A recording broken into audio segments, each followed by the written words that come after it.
It'll be interesting to see in that Big 12. We keep talking about it. With Houston, with Iowa State, with Kansas, with BYU. They're going to be battle tested, but so is the rest of that league. And man, that is going to be fun to watch. College basketball today, only on SportsGrid. There are a million ways to make money on this. There really is. Right? Like, I sit back. We've given you a couple of ours that we've given you. I think they're all going to win, essentially. The gold one, the Google Views one. The only one I might not win, Cam, that I gave people was, will the U.S. government announce that aliens exist in 2026? In-game live, only on SportsGrid. Super Bowl MVP, multiple Super Bowl chances there, Super Bowl championship as they got it. Nick Sirianni said on the radio, no chance that Jalen Hurts is going to be benched. But by the way, Jalen Hurts didn't play the last 3 games. I think the Eagles would be 3-0 in those games, though. Just saying, Joe. Oh, wow. How the mighty have fallen. When the Eagles fans turn on their quarterback, it's getting ugly in Philly, folks. The early line, only on SportsGrid. Football contest season is back, and so is the Las Vegas Football Contest Show. Season 2, the sharpest football contest show in the land. Focusing on all 3 Circus Sports contests and the Westgate Superbook Super Contest, we handicap the games and release our contest picks every week of the season. Featuring Super Contest champions Brady Cannon, James Salinas, and former NFL player Mike Pritchard, all team will have you prepared this season like none other. Check us out every weekend right here on SportsGrid.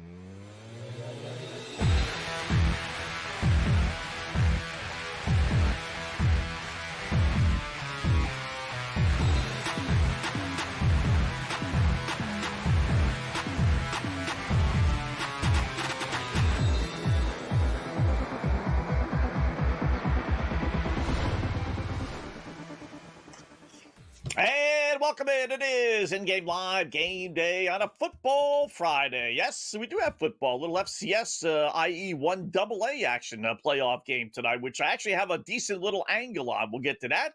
Preview some of the games over the weekend with Army-Navy. We got Boise State, Washington squaring off as well as the bowl bonanza season begins.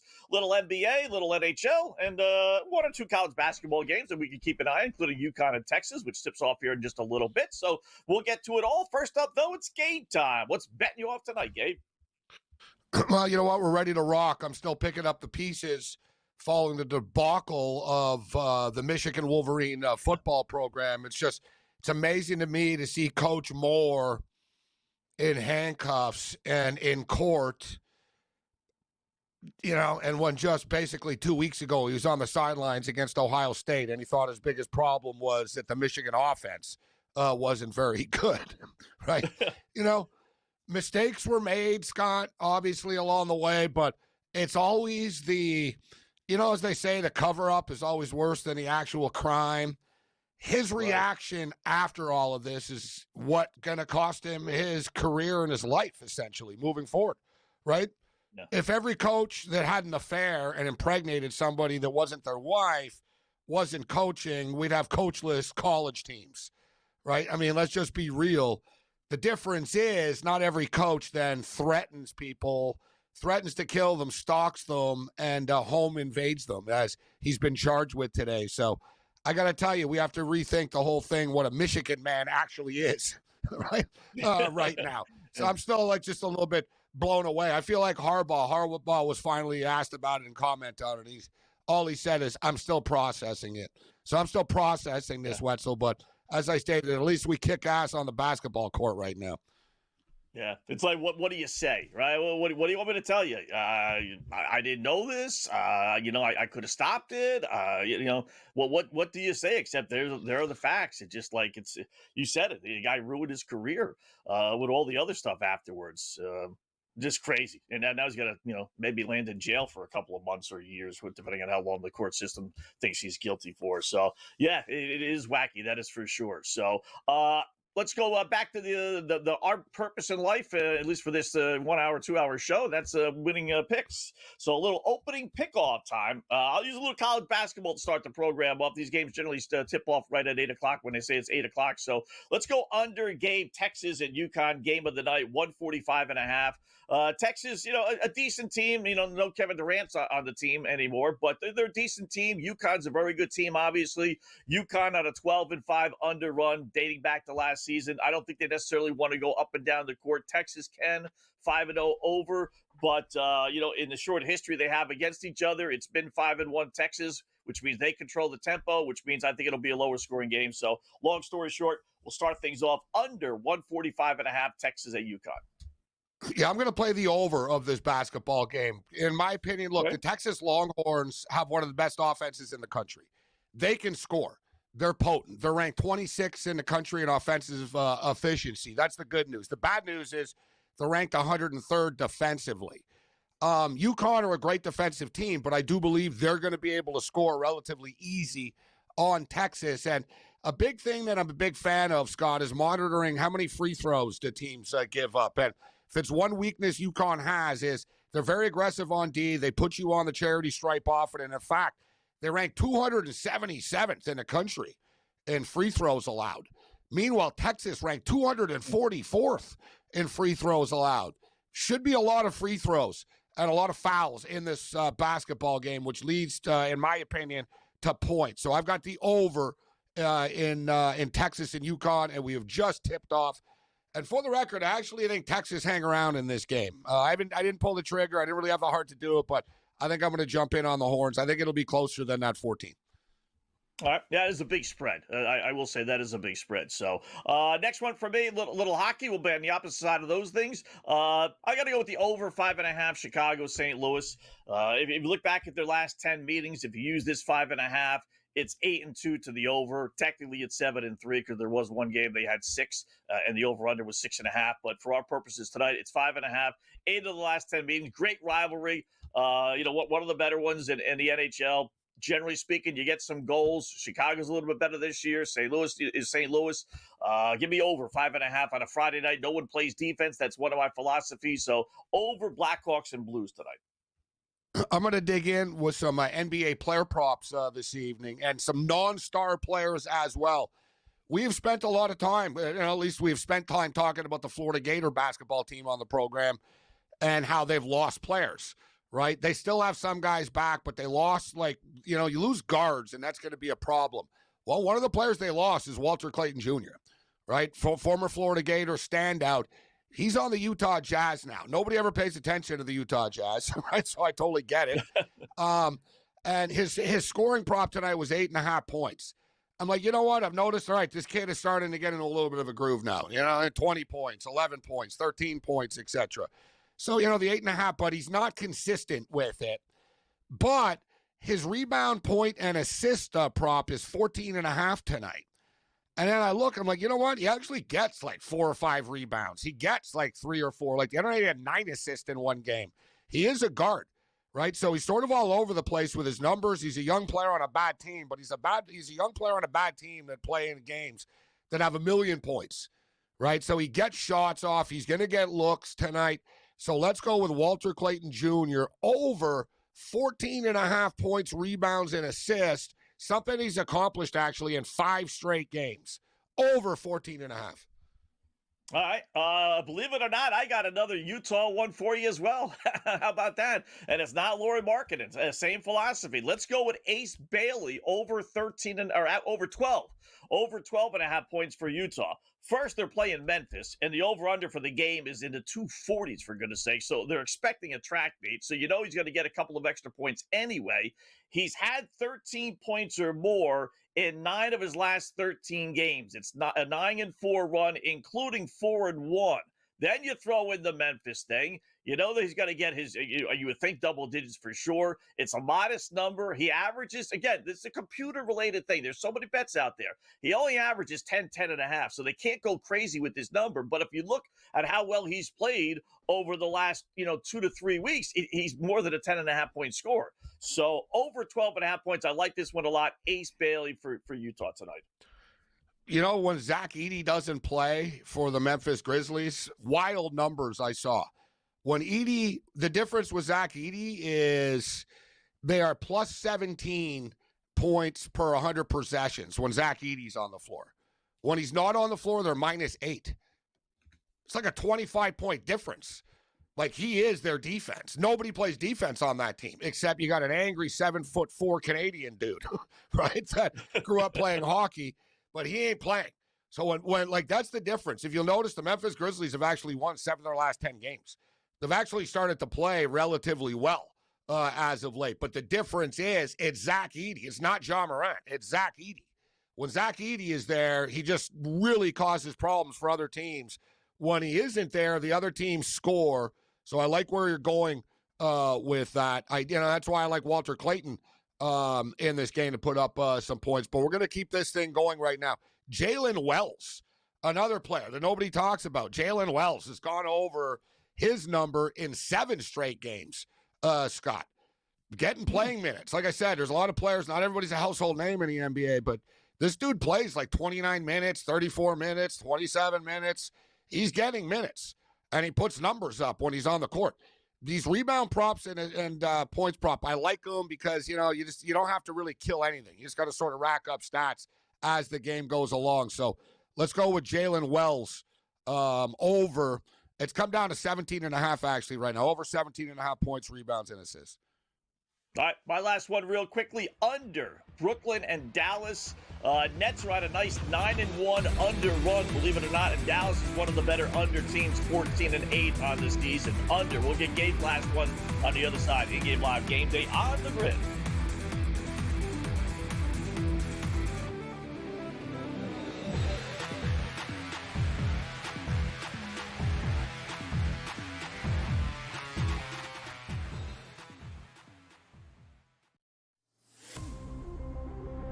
Interesting to see in that Big 12. We keep talking about it. With Houston, with Iowa State, with Kansas, with BYU. They're going to be battle tested, but so is the rest of that league. And man, that is going to be fun to watch. College basketball today, only on SportsGrid. There are a million ways to make money on this. There really is, right? Like, I sit back. We've given you a couple of ours that we've given you. I think they're all going to win, essentially. The gold one, the Google Views one. The only one I might not win, Cam, that I gave people was, will the U.S. government announce that aliens exist in 2026? In-game live, only on SportsGrid. Super Bowl MVP, multiple Super Bowl chances there, Super Bowl championship as they got it. Nick Sirianni said on the radio, no chance that Jalen Hurts is going to be benched. But by the way, Jalen Hurts didn't play the last 3 games. I think the Eagles would be 3-0 in those games, though. Just saying, Joe. Oh, wow. How the mighty have fallen. When the Eagles fans turn on their quarterback, it's getting ugly in Philly, folks.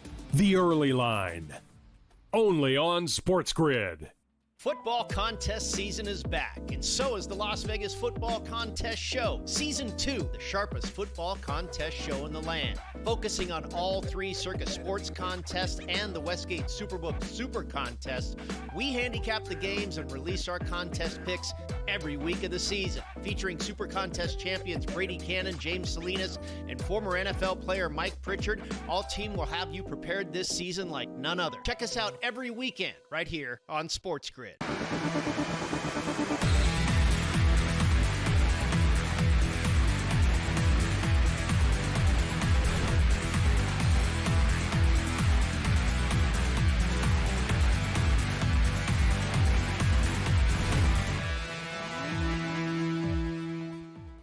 All right, welcome back in Game Live. Game Day here on the grid. Just getting underway. I'll recap my opening pickoff. I like the under in the Texas-UConn game. I'm going to go over Blackhawks 5.5 against the St. Louis Blues in hockey. Ace Bailey over 12.5 for the Utah Jazz taking on Memphis. And then my last one was the under. I don't generally play unders in NBA games, especially on Friday and Saturday nights. One of my mantras, no one plays defense on a Friday, Saturday night in the NBA. But I'm going to do it with this one because Brooklyn's on a nice little 9-1 under run, one of the better under teams in the NBA. So is Dallas. So I don't think they get to 223 or so points. So under Nets and Dallas Mavericks. Yeah, you got one more for us? Yeah, I got a prop in that basketball game. The Mavericks and the Nets total now 218.5 right now. The point spread's coming down as well, actually. But I'm going to play Najee Marshall in this game. Listen, both these teams are actually playing. The Nets have had a competitive week. And despite all the injuries for the Dallas Mavericks, they're winning games. They've won 4 of their last 5 games. Cooper Flagg is starting to get good now already. And, you know, the other players are stepping up despite all the injuries. A massive difference when they have AD in the lineup. Say what you will about AD. He gets hurt all the time. There's no disputing it. But when he plays, he's a force, right? He makes a massive difference to them when he's on the court or not. But Najee Marshall, man, another player that kind of just flies under the radar. And when you're betting props, guys, you know, we talked about staying away from star player props because their numbers are so sharp. But if you look at some of the role players and then you get into, all right, it's all about the minutes, right? Is the guy going to be on the court? You can't guarantee someone's going to make shots or they're going to play well, but are they going to be on the court? Are they in the rotation? And you look at Marshall as well, 28 minutes, 27 minutes, 36 minutes, 33 minutes, 37 minutes. The dude plays. So he's on the court, and he's actually gone over his rebounds, points, and assist prop in 9 of their last 10 games, right? Everybody talks about AD. Everybody talks about Cooper Flagg's props and stuff, but they don't know who those hell Najee Marshall is out of Xavier. Well, he's racking it up. You know, he only averages got 12 points, 5 rebounds, and 2 assists a game, but it's not bad. You know what I mean? It's pretty consistent. Yeah. And so many big guys are out. Now Gafford is out as well. So they're kind of out of body. So he's playing a lot, and he's putting their numbers up. So let's go over the 17.5 for Marshall as well. All right, there you go. Like I said, sometimes you get better value on some of these secondary guys. I will say the Minnesota Golden State line just flipped. It was this afternoon 1.5. Now it's 4.5. So somebody is playing for Golden State, or more than likely someone is not playing for Minnesota. It's so Anthony just Edwards. Be careful. And it's frustrating because we submitted our picks earlier in the day today. There's always line movement. Yeah. Like we sent our picks in for the graphic crew a couple hours ago. And listen, Anthony Edwards was questionable earlier today. And then the thought was he was going to play, that he was available. And then they pulled a fast one and they said, no, he can't play. He's out. So it went from 1.5 to 4.5, as you stated. And it's too bad because I already liked the Warriors as it was to begin with, right? At the 1.5. Right. So now it's at 4.5. Like even with Edwards, I liked them. I thought it was a weird spot for Minnesota tonight.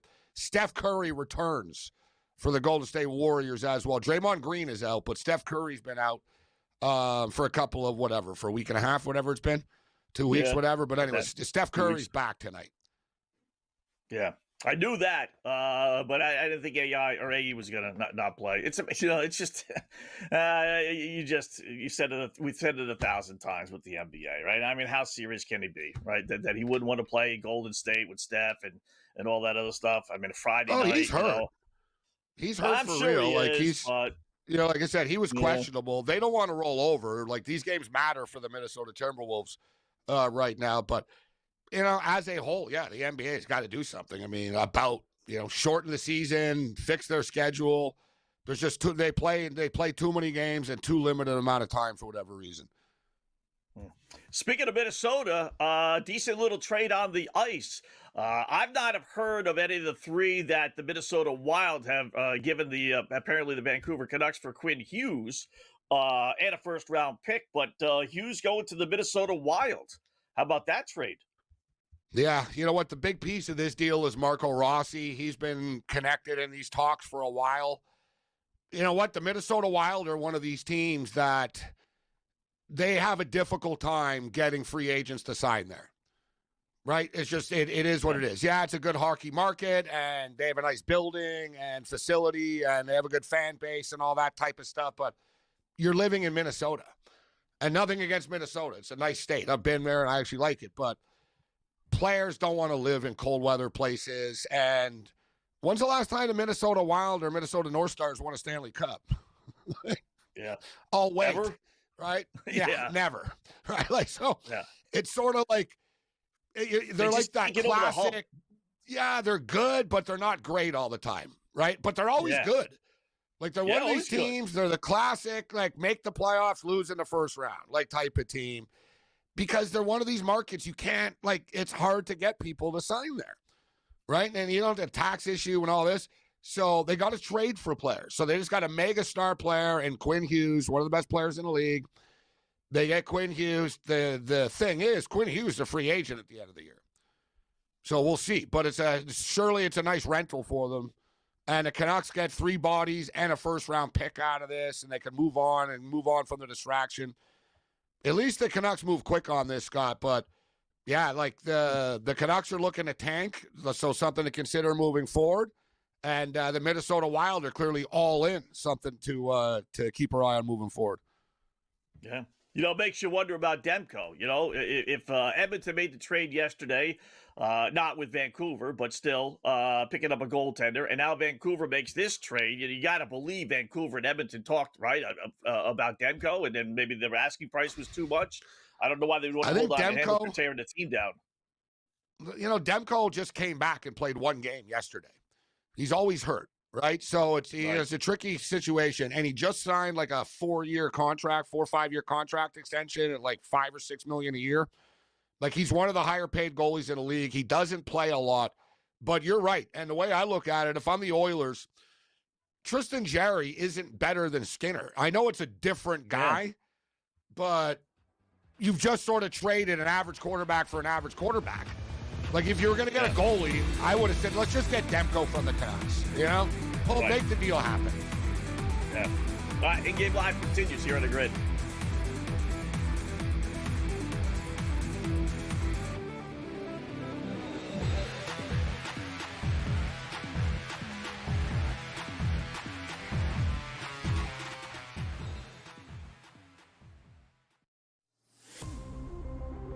Be interesting to see in that Big 12. We keep talking about it.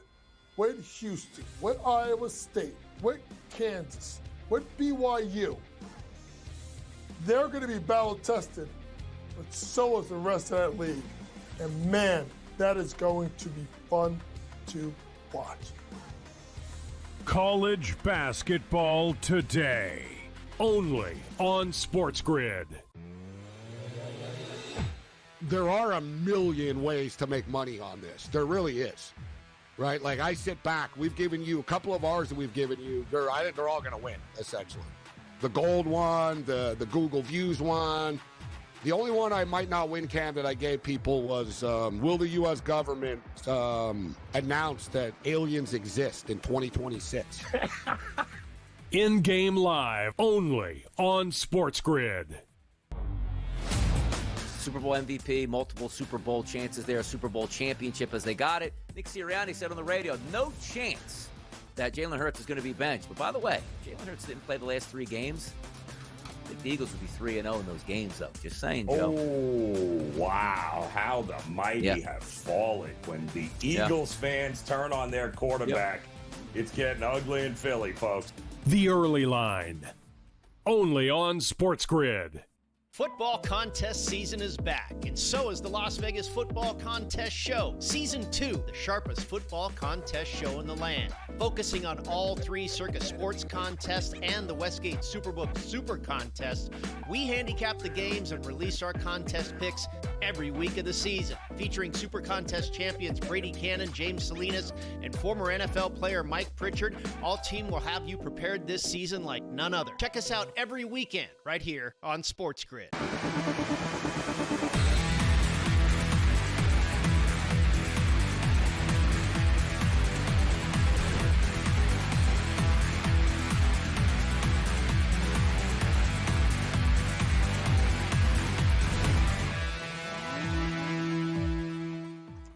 All right, welcome back in Game Live. Game Day here on the grid. Scott and Gabe, hour number one. We'll get to our poly market play of the day. One last thing on the trade, Gabe. I was thinking about this. I think NBA first-round draft choices are valued the most.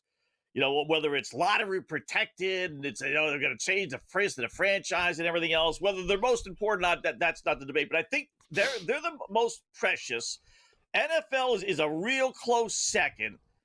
Hockey, I guess, is third, and baseball's like, yeah, whatever. We're going to draft some guy in the 35th round. You want a first-round pick? Go ahead, knock yourself out. But I bring it up just because there's so many trades made in hockey that teams are willing to give up their first-round draft choices for players that are in their walk years, that there's no guarantee at all. Like, it doesn't sound like this guy was, unless he just loves Minnesota all of a sudden, but it doesn't sound like he's going to be there. We saw last year with the Martin H's trade. They gave up Carolina gave up a ton of first-round draft choices to get him. But don't forget, those are good teams, though, right? So, right, so these good teams figure, what do we care about a 25th overall pick in the first round? Right. You can get good players, though. The NHL draft is paramount, Scott. The difference is, this is the big difference. They're all important. The difference is nobody knows who the NHL or the Major League Baseball draft picks are. Right. Most people know, like NBA, most people can only name like the top 10 or something. You know what I mean? Once you start getting the second round guys in the NBA, you got to be a degenerate bettor, like a basketball junkie, to know who these guys are. Baseball, same thing. I mean, how many LSU baseball games are you watching, Scott, a year? You know what I mean? How many Florida Gator games? You watching UC Irvine play baseball? What's their center fielder star prospect name? Right? Yeah. But it doesn't mean that he's not a star prospect, Scott. You know what I'm saying?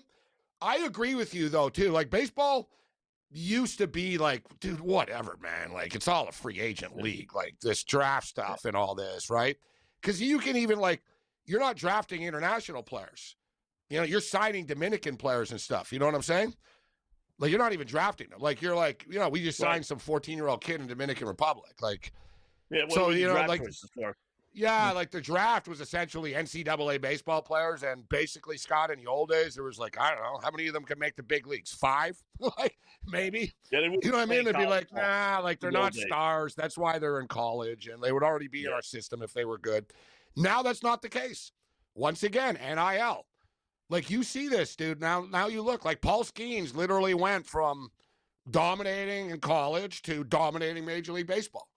Right? Like I said, there's a new dude at LSU. We'll see if he did the same thing. He was better than Skeens at LSU was, and he won the championship for them last year.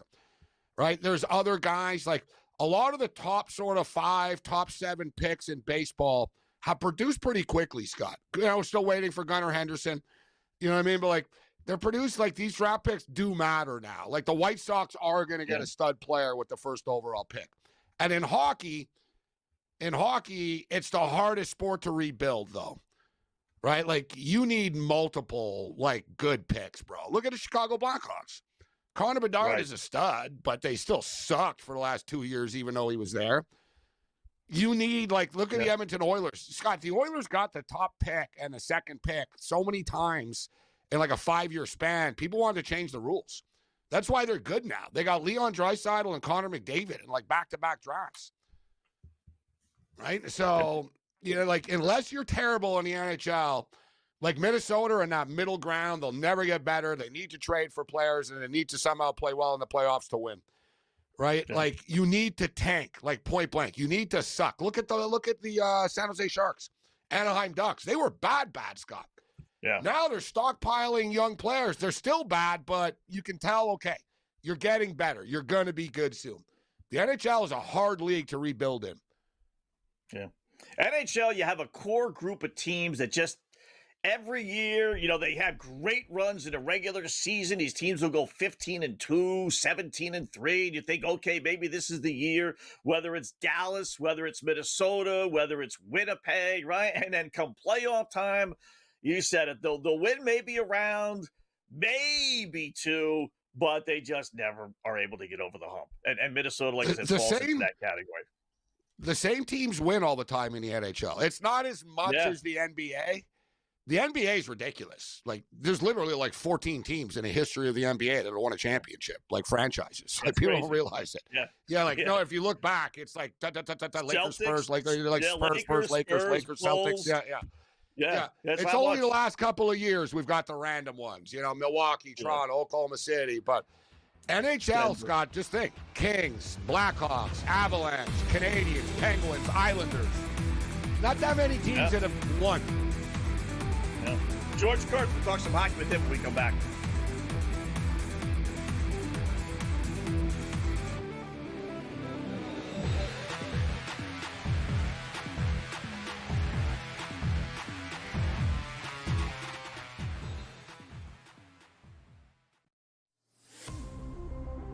It'll be interesting to see in that Big 12. We keep talking about it. With Houston, with Iowa State, with Kansas, with BYU. They're going to be battle tested, but so is the rest of that league. And man, that is going to be fun to watch. College basketball today, only on SportsGrid.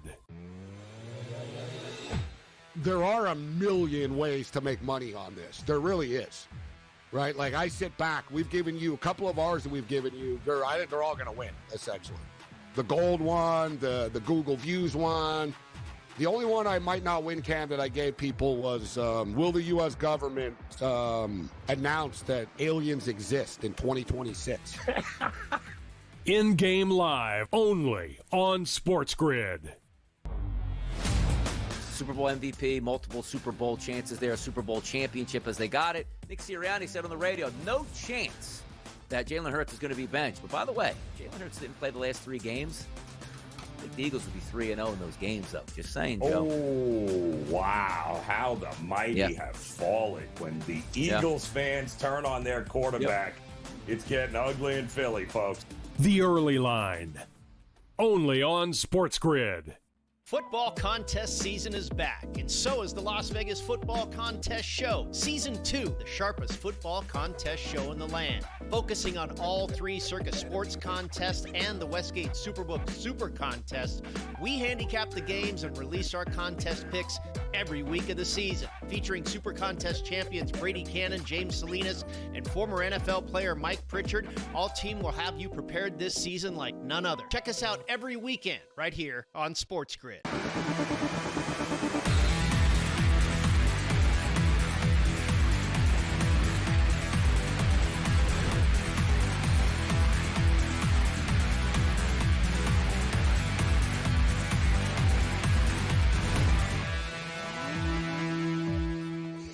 All right, welcome back. In-game live, game day here on the grid. Scott and Gabe off to a good little start. Our opening pickoff, one of my plays was over 5.5 St. Louis and Chicago, and we got 2-0 Blues in the first period still. So not bad. Let's talk a little pucks, maybe a little NFL with a good buddy, Sports Grid host you see it here all the time on the grid, Mr. George Kurtz. What's going on, George? How are you tonight? I thought tonight's going to be a nice, quiet night here. We get the NHL trade deadline. Apparently, was moved up to today, all right? Big trade between 2 goalies, Jarry and Skinner. And then Quinn Hughes has just been moved. So, we talked about that. What do you think?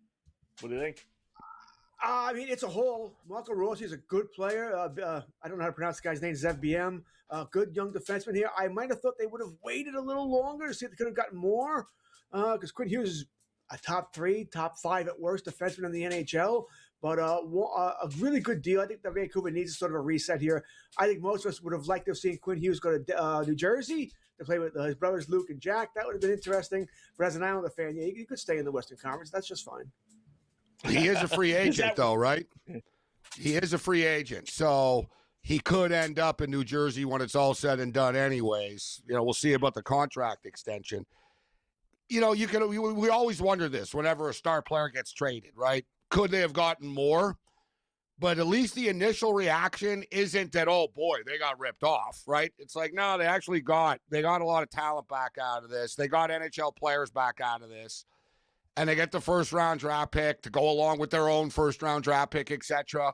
And maybe they can squeeze out another, first-round draft pick or 2 even with more trades moving forward. So it definitely is a reset. But the deal is, it's no secret that Quinn Hughes has been available. So, George, I got to believe that they have gone through the offers, that the Wild weren't the only ones, right, that made the offer. And also, it was a problem, like, for Vancouver. Like, last year, they had that Pettersson and Miller stuff in the room. Like, there's always drama. Like, seriously, there's always, like, stupid problems around the Canucks room for whatever reason. And the Canucks admitted it. Like, they didn't even hide it. Like, they said, yeah, this Quinn Hughes stuff is a distraction, and it's a problem, and everyone's getting traded every day, and, like, we need to know, like, what's going to happen moving forward. So we'll give the Canucks credit in a way that they said, all right, you know what? We're going to trade him.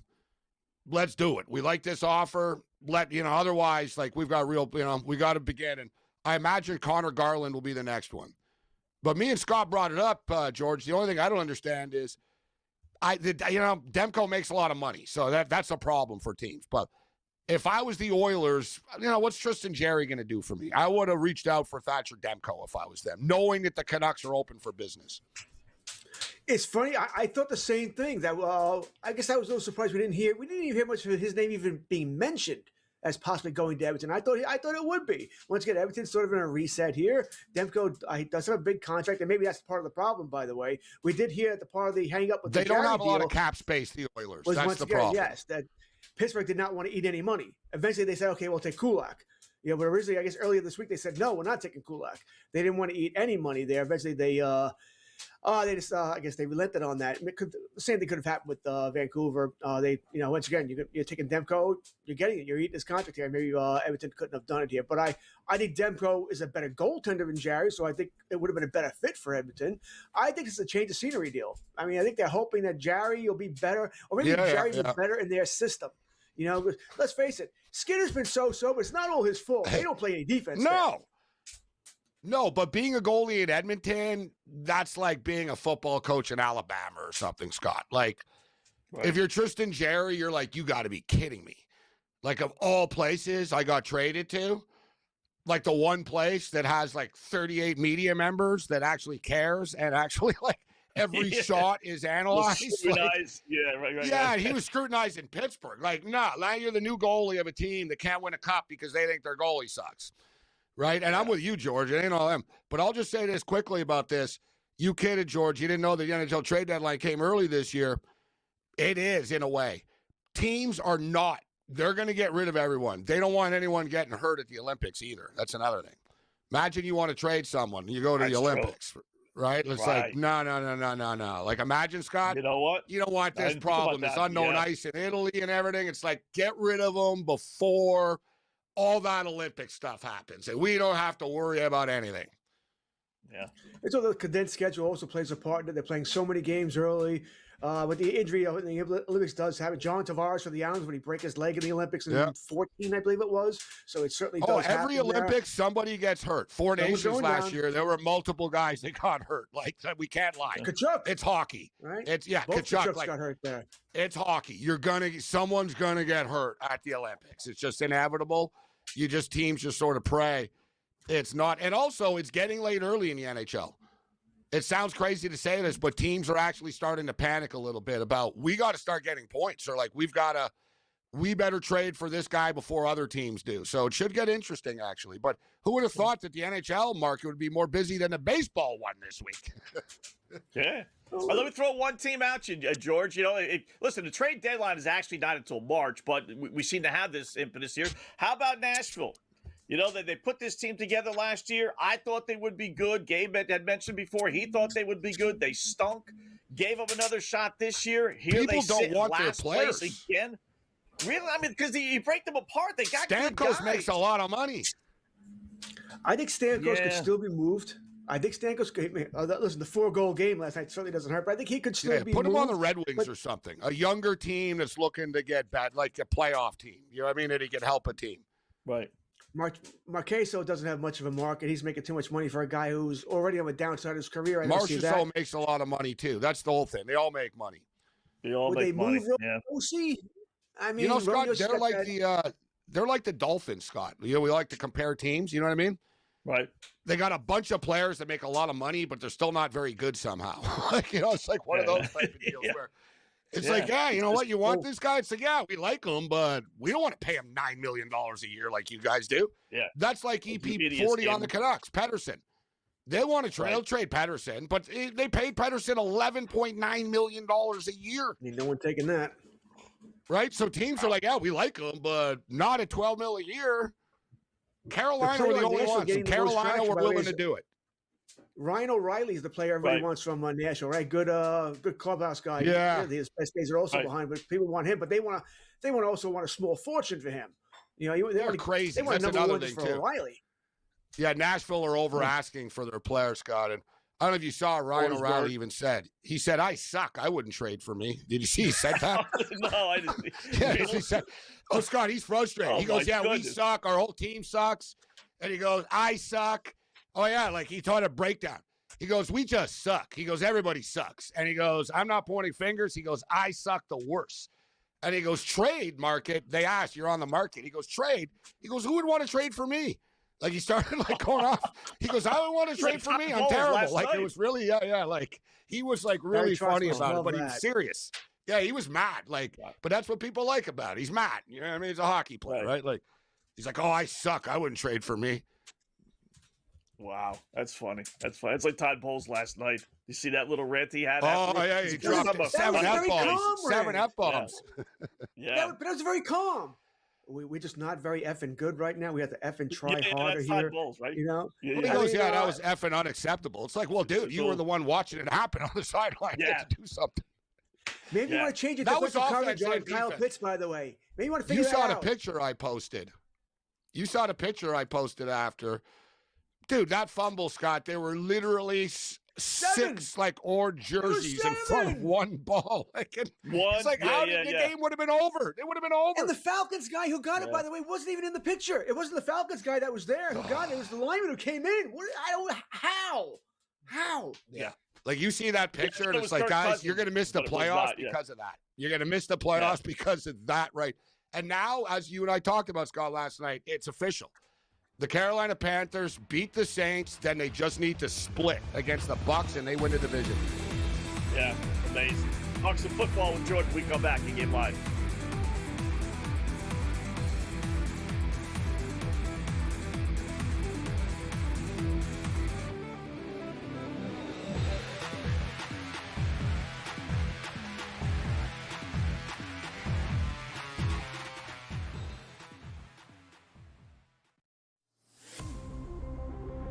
Interesting to see in that Big 12. We keep talking about it.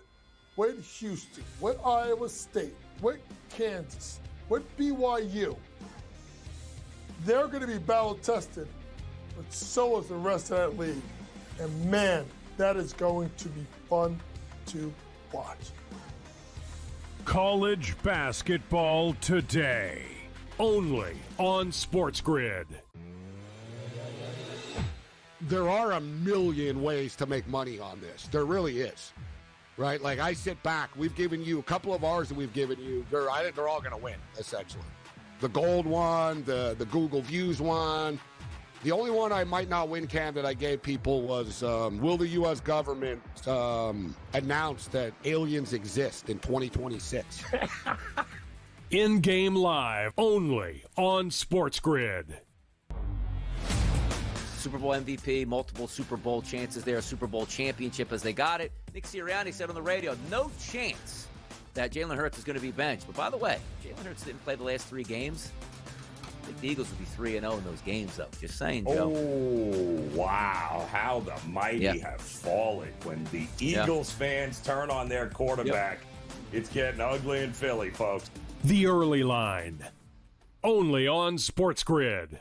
Football contest season is back, and so is the Las Vegas Football Contest Show. Season 2, the sharpest football contest show in the land. Focusing on all 3 Circa Sports contests and the Westgate Superbook Super Contest, we handicap the games and release our contest picks every week of the season. Featuring Super Contest champions Brady Cannon, James Salinas, and former NFL player Mike Pritchard, all team will have you prepared this season like none other. Check us out every weekend right here on SportsGrid.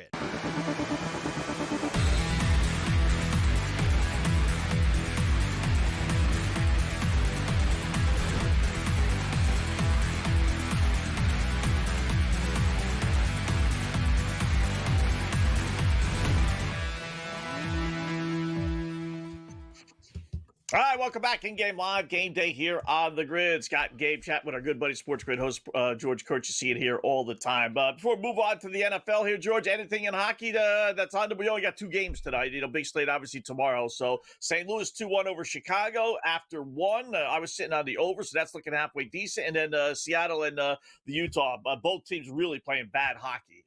Any interest in either one of those 2 games? Like you, I'm also on the over in the St. Louis Chicago game here. Got some goals scored there. I think I played a small play on St. Louis as well here, only because once again they're at home. Why not? Only 2 games here. I took a shot with Seattle because they once again they're getting the better price. So Jared McCann going back on the IR today. Not happy about that. Frustrating for Seattle. But you mentioned both teams are. I'm not going to pay minus 200 with the struggling Utah team. Seattle, they're struggling too. So why not take a shot? But no big plays in hockey tonight. Yeah. That's the mindset of a bettor. It's on the board, so I got to play something. If there were 10 games on the board, would we play these games? No. They're at home. Why not? Why not? Yeah, well, there's 2 games. I'm not judging you. I got money tomorrow night. I wouldn't have bet these games. I got money on Maryland Eastern. Bet, right? I got money on a Maryland Eastern Shore, North Carolina AT&T game right now, so I can't question people. Although I'm looking good. The total was 130, Scott. The in-game total right now is 154.5. I'm telling you, these under the radar games are great. Yeah, total was 130, and it's 154.5, 62-62 right now with 7 minutes left in the game. But Fowler made his debut last night for the Montreal Canadiens, George. I got scared off because of the Canadiens got caught up in an accident on the highway, and they had to delay the game. And I was like, wow, man, these guys aren't even going to warm up tonight. And it was kind of a weird spot. But the Canadiens were struggling. I think now that they got Fowler, they could go on a little bit of a run. They take on the Rangers tomorrow night. Big-time original 6 game. Montreal versus New York at the Garden. I think the Canadiens are live dogs at plus 120. We all know the Rangers struggle at home. I only got plus 114 here, but I agree with you. I'd be on Montreal. Certainly not on the Rangers, right? We know it's not like it was, I guess 3 weeks ago, but they still struggle at home here. The Rangers are very inconsistent. It's really more their offense than anything else. Yes, Shesterkin's playing well. Defense is playing probably better than expected, but they don't score goals like we expect them to. I'll be on Montreal as well here.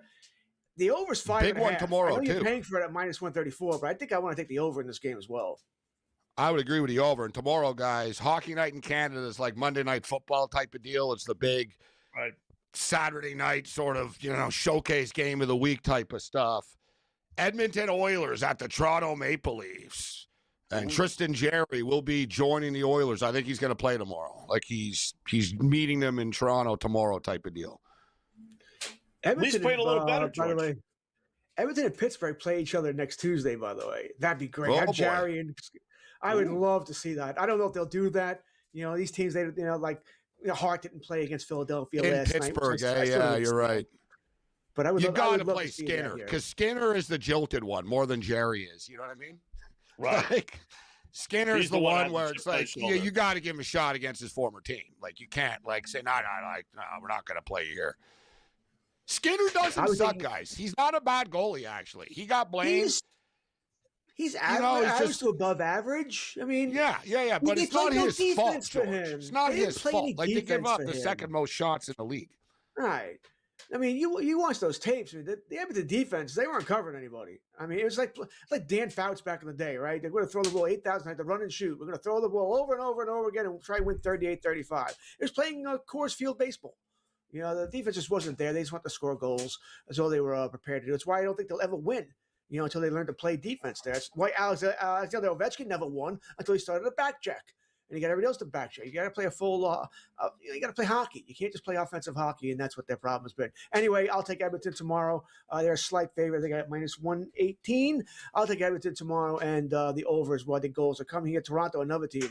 I have no idea who's in goal. Right? I think Joseph Woll is practicing again, so maybe he returns here, but it's probably he'll to be third string. I can't see how Edmonton doesn't win this game. I think we should fade the Wild tomorrow. Fade the Wild, and they're playing in the afternoon as well. Fade all those players. Yeah. They just, Scott, they're down 3 starters. They're down 3 bodies. Yeah. Like, Quinn Hughes ain't playing tomorrow. He's got traded like 20 minutes ago. Like, you know what I'm saying? You know what I mean? He ain't playing tomorrow afternoon in Minnesota. You got Ottawa. If the game is a pick 'em, I'll take the Senators on the road here. Yeah, I like the Senators are playing decent hockey. They play wide open hockey. Once again, over's 5.5. I know Minnesota's great goaltending here, but Minnesota can score 3-4 goals against Ottawa themselves. So I'm probably going to take the over in this contest as well. Once again, nice pickup for Minnesota. The problem for the problem for Minnesota is this makes them, better and more dangerous. The problem is you're in the freaking Western Conference. Like, you still have to deal with Colorado and Dallas and everything. It's like, God, do any it's of so them really hard. Do any of us really feel they're a Stanley Cup contender, even with Quinn Hughes? And you lost but they're trying. They're trying. And they probably say, guys, you know what? We have one less mountain to climb because Winnipeg's not Winnipeg, and we got an Edmonton team that's struggling. So it's like maybe this is the one. You don't have to play everybody. You don't have to play everybody in the conference, right? You sort of hope you get a good draw. Yeah. I don't know if there are any good drawers in the Western Conference. I just don't. You have, like I said, Dallas, Colorado, Vegas. They're all better than you. I mean, no. I know. What are you supposed to do? Quit and not try? Yeah. I just don't know if I'm doing this kind of deal. Rossi, you give up a number one. You give up Rossi, who's a good player too. Zebier, who's good. You gave up good. You did not give up crap, or you didn't give up future draft picks. You gave up. No, the Canucks picked up some nice depth here. Right. I think it's a good trade for both teams here. It's a shock. Canuck fans wake up angry. They're actually happy. They don't mind the deal. Like, they don't feel ripped off. Just for the record, Canuck fans are like, good riddance, and we got a lot back. Rossi's he's a 30-goal scorer. BM could be a second pair defenseman here. And you got the number one pick. We'll see with that. That's probably going to be in the low 20s, I would think. That may pay off for you as well. I know you got another player, too, I honestly don't know all that much about. But I like the deal for both teams. I like what Minnesota did. I think now you need to do more. Because you're not with Colorado. No one's with Colorado. Dallas is right behind them. You need to do more now. You took this step. You need to go all in. Shove the chips in. Cowboys or Vikings? Devils? Okay, here you go. Cowboys and Vikings, yeah. Late a 5.5, It's a trap game. It's a dangerous one for the Cowboys. I'm telling you guys. I think the Cowboys win. I don't think they blow them out. I would take Minnesota with the points. I think they'll cover. Big game, Dallas Sunday night. Don't trust this team, but I don't know what they're going to play. But I do think the Cowboys win. Please. Up to 6.5 now. Please, yeah. You don't George win this, please. Please. It's over, yeah. George, good job, man. Appreciate it. Yeah. Cool.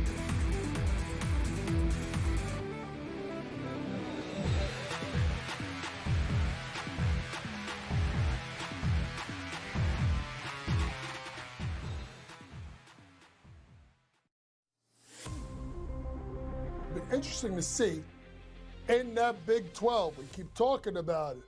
With Houston, with Iowa State, with Kansas, with BYU. They're going to be battle tested, but so is the rest of that league. And man, that is going to be fun to watch. College basketball today, only on SportsGrid.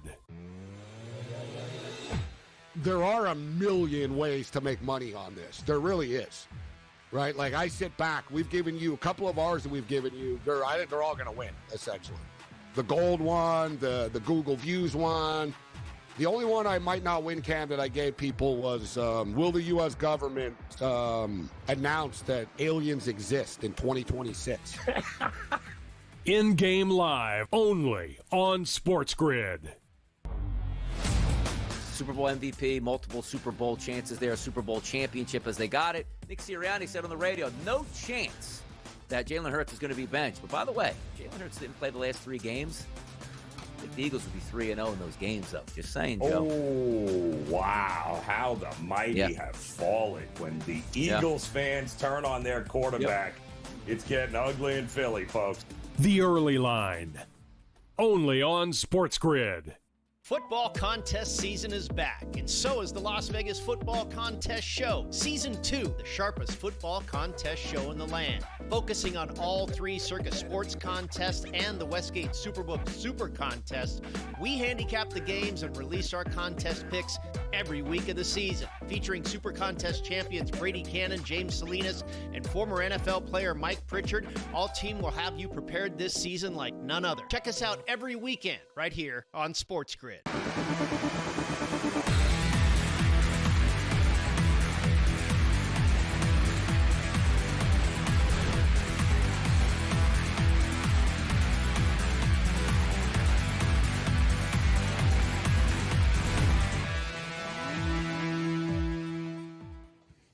welcome back in Game Live. Game Day here on the grid. Scott and Gabe closing out hour number 1. We got our late night pickoff coming up in just a couple of moments. But thanks again to George Kurtz for joining us, talking a little hockey with him, a little football as well. Back to the board we go. We'll start with the hockey. Why not? 2-1 after 1. So we're getting set to start the second period. So our over's looking pretty good on that one with St. Louis leading Chicago. Over-under is now 6.5, but it's heavily juiced to -2 and change. So you might as well wait on that if you want to go over. And then NBA, Gabe, typical Friday night NBA, got a lot of games, no defense. The score that stands out is this dopey Washington Wizards team. I swear to God, every time I bet against them, they win. It's just nuts. They're killing the Cavs. Yeah, 98-81. This team they have a couldn't lot beat of talent, Topeka the Wizards. The Wizards have a lot of talent. They're they're like the Nashville Predators of the NBA. You know, you break the players down, and there's all notable players on there, but they don't win. And I think teams always take them for granted. I always talk about teams don't look ahead and all this, but I do believe in the NBA. Teams are like, yeah, whatever, dude, we're playing the Wizards tomorrow, right? We're playing the Wizards. Or they're like, you know what I mean? And then the Wizards punch you in the mouth. They don't play defense, the Wizards, but when the shots are falling for them, you get these games tonight. But somewhat of a surprise.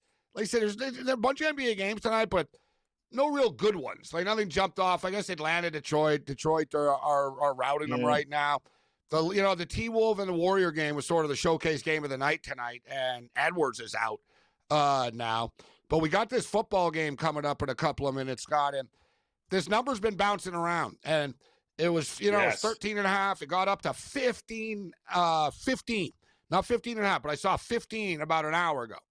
And I was waiting to click it because I am playing this game. And I said, all right, you know what? If it's at 15 now, maybe it'll go up. It seems like people are jumping in on the home team tonight at Montana State. I'm going with Stephen F. Austin here. You said you had an angle on this game. What's your angle? You ready? You know how many times Stephen F. Austin has left the state of Texas this year? One time. And that's to Louisiana. And if you know where Stephen F. Austin is, it's basically about an hour or so from the Louisiana border. So chances are pretty good that they bust to that game. So they have not been on a plane and flown out of state. No, I know they're not. Tonight. Yeah. No. But you're saying they take buses point. Normally, yeah. Yes. And so maybe you say, all right, well, what about last year? Maybe this year the schedule just worked out that way, right? I looked it up last year, Stephen F. Austin. They didn't leave the state of Texas last year, except one time to Lamar, which they probably bust, or one of the goofy states schools in Louisiana. So the point is, this is the first time these kids have actually hopped on a plane. They're traveling 1,000, 1,500 miles, whatever it is, from Texas to Montana.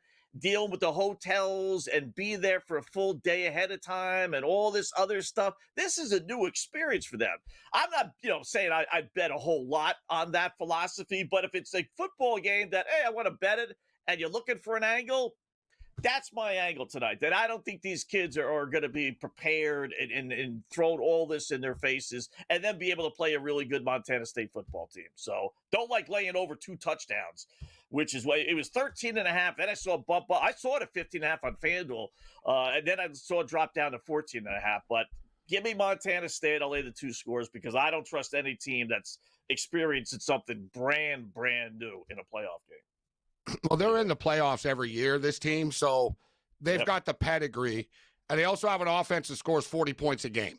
So, listen, the Lumberjacks have one of the best offenses in FCS football.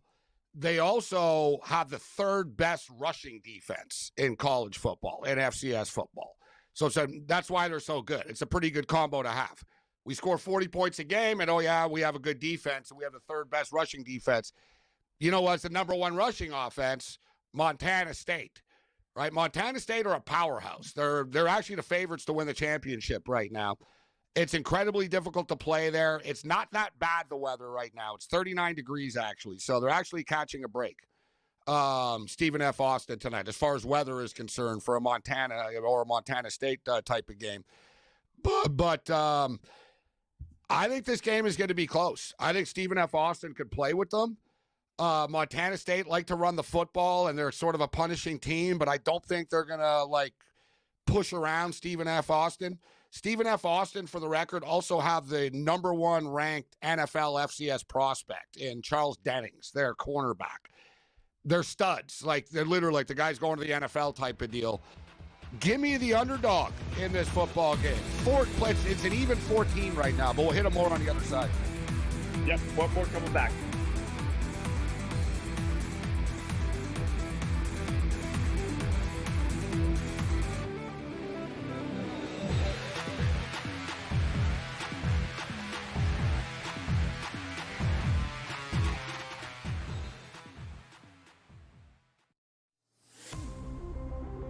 Be interesting to see in that Big 12. We keep talking about it. With Houston, with Iowa State, with Kansas, with BYU. They're going to be battle tested, but so is the rest of that league. And man, that is going to be fun to watch. College basketball today, only on SportsGrid. There are a million ways to make money on this. There really is. Right? Like, I sit back. We've given you a couple of ours that we've given you. I think they're all going to win, essentially. The gold one, the Google Views one. The only one I might not win, Cam, that I gave people was, will the U.S. government announce that aliens exist in 2026? In-game live, only on SportsGrid. Super Bowl MVP, multiple Super Bowl chances there, Super Bowl championship as they got it. Nick Sirianni said on the radio, no chance that Jalen Hurts is going to be benched. But by the way, Jalen Hurts didn't play the last 3 games. I think the Eagles would be 3-0 in those games, though. Just saying, Joe. Oh, wow. How the mighty have fallen. When the Eagles fans turn on their quarterback, it's getting ugly in Philly, folks. The early line, only on SportsGrid. Football contest season is back, and so is the Las Vegas Football Contest Show. Season 2, the sharpest football contest show in the land. Focusing on all 3 Circa Sports contests and the Westgate Superbook Super Contest, we handicap the games and release our contest picks every week of the season. Featuring Super Contest champions Brady Cannon, James Salinas, and former NFL player Mike Pritchard, all team will have you prepared this season like none other. Check us out every weekend right here on SportsGrid.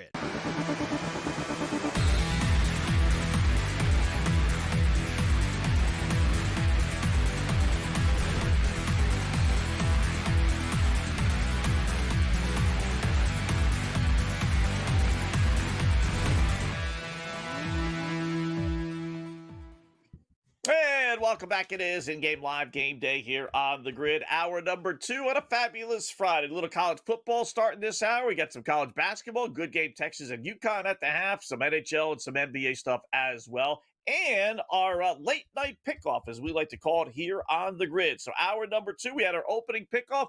I'll go first here, Gabe. I got 3 plays. I'll start with one. I'll go with the hockey over again. You know, played the over 5.5, Chicago, St. Louis. That's looking halfway decent right now. I'll go over 6.5. I don't like the 6.5 overs, but you got 2 bad teams, and a lot of guys will say, okay, 2 bad teams, it's going to go under, no matter what the sport. I generally find it to be just the opposite.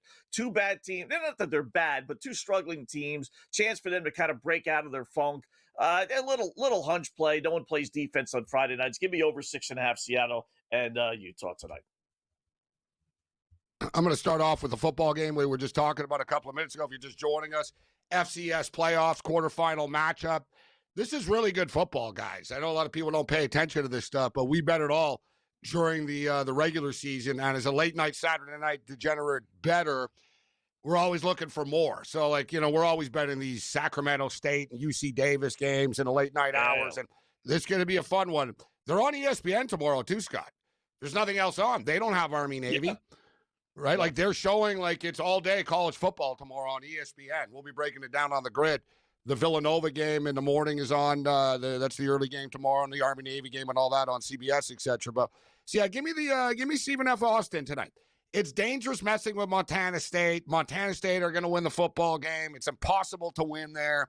They rarely lose at home, and generally in the playoff, they don't lose there.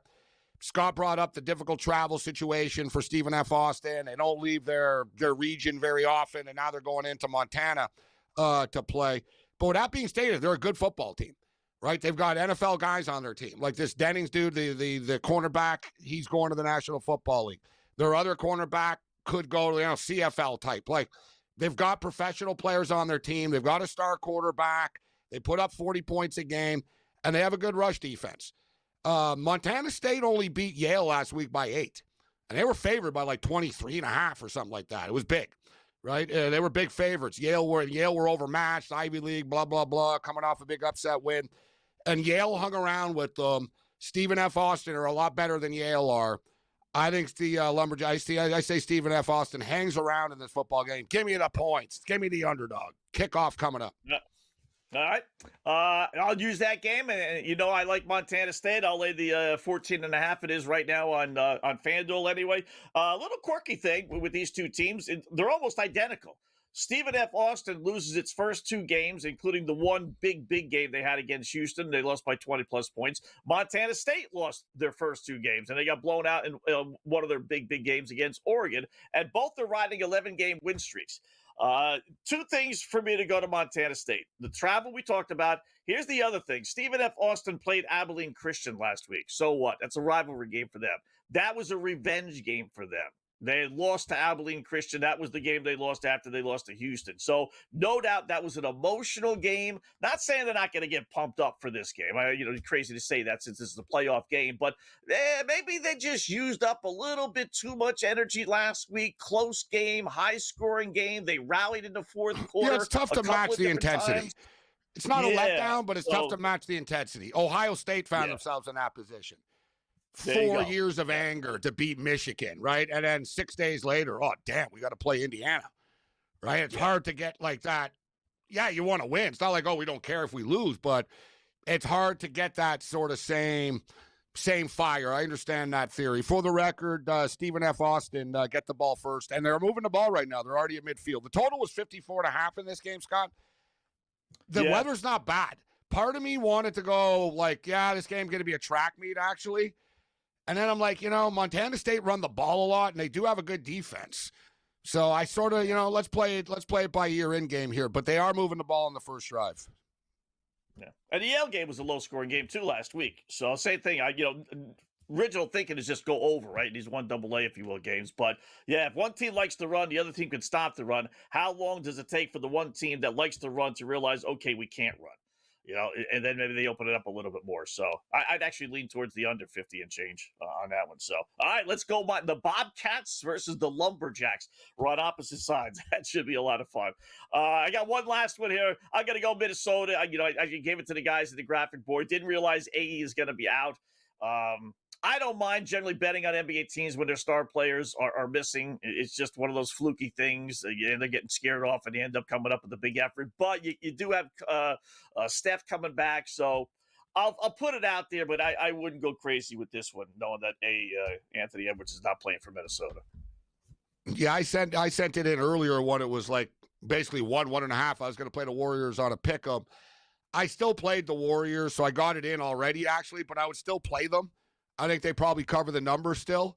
But we're digging deep here tonight. And, we're always talking about let's find props that aren't the star players tonight. And this guy shocked me here, Scott. All right. Michael Carcone. Michael Carcone. The guy plays like 12, 13 minutes a night for the Utah Mammoth. Far from a household name, even in NHL circles. He doesn't score. He doesn't really do, like, if you look at his numbers, it's weird. All right, he's got 4 goals and 6 assists on the season, Scott. You know what I mean? All right. Like, and he's played in like every game this year, essentially. Like, so he's got 4 goals, but you need guys. He's a grinder, right? He does the dirty things. He's a grinder out there.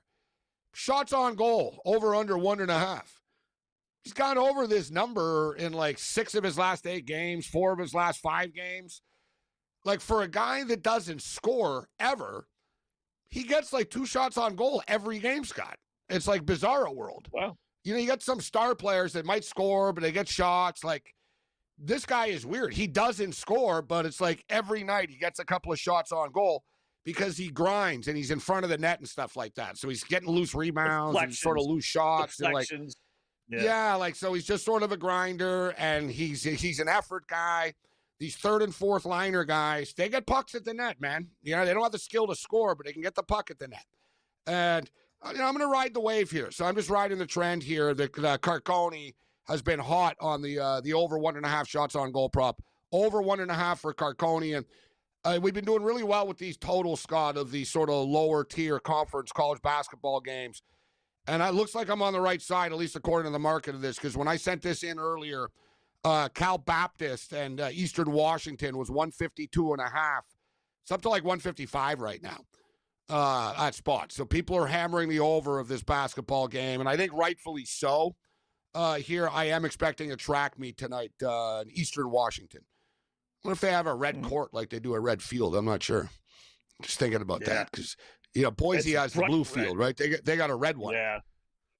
I could deal with the red one a little bit more than the blue one.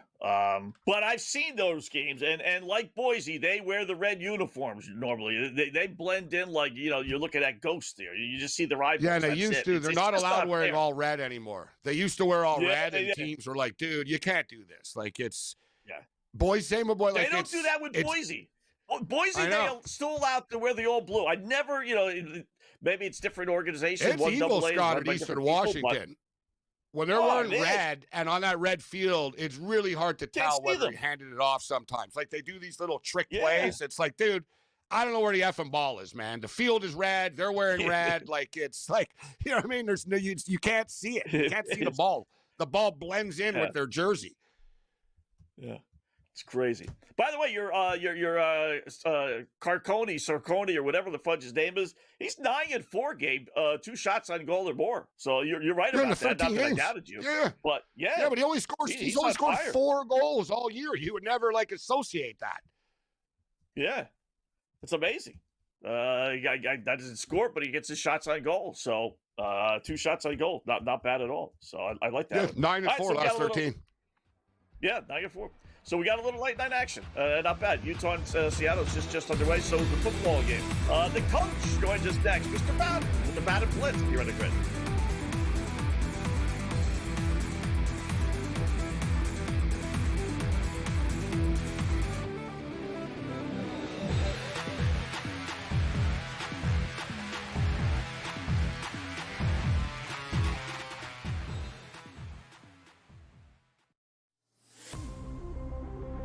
Interesting to see in that Big 12. We keep talking about it. With Houston, with Iowa State, with Kansas, with BYU. They're going to be battle tested, but so is the rest of that league. And man, that is going to be fun to watch. College basketball today, only on SportsGrid. There are a million ways to make money on this. There really is, right? Like, I sit back. We've given you a couple of ours that we've given you. I think they're all going to win, essentially. The gold one, the Google Views one. The only one I might not win, Cam, that I gave people was, will the U.S. government announce that aliens exist in 2026? In-game live, only on SportsGrid. Super Bowl MVP, multiple Super Bowl chances there, Super Bowl championship as they got it. Nick Sirianni said on the radio, no chance that Jalen Hurts is going to be benched. But by the way, Jalen Hurts didn't play the last 3 games. I think the Eagles would be 3-0 in those games, though. Just saying, Joe. Oh, wow. How the mighty have fallen. When the Eagles fans turn on their quarterback, it's getting ugly in Philly, folks. The early line, only on SportsGrid. Football contest season is back, and so is the Las Vegas Football Contest Show. Season 2, the sharpest football contest show in the land. Focusing on all 3 Circa Sports contests and the Westgate Superbook Super Contest, we handicap the games and release our contest picks every week of the season. Featuring Super Contest champions Brady Cannon, James Salinas, and former NFL player Mike Pritchard, all team will have you prepared this season like none other. Check us out every weekend right here on SportsGrid.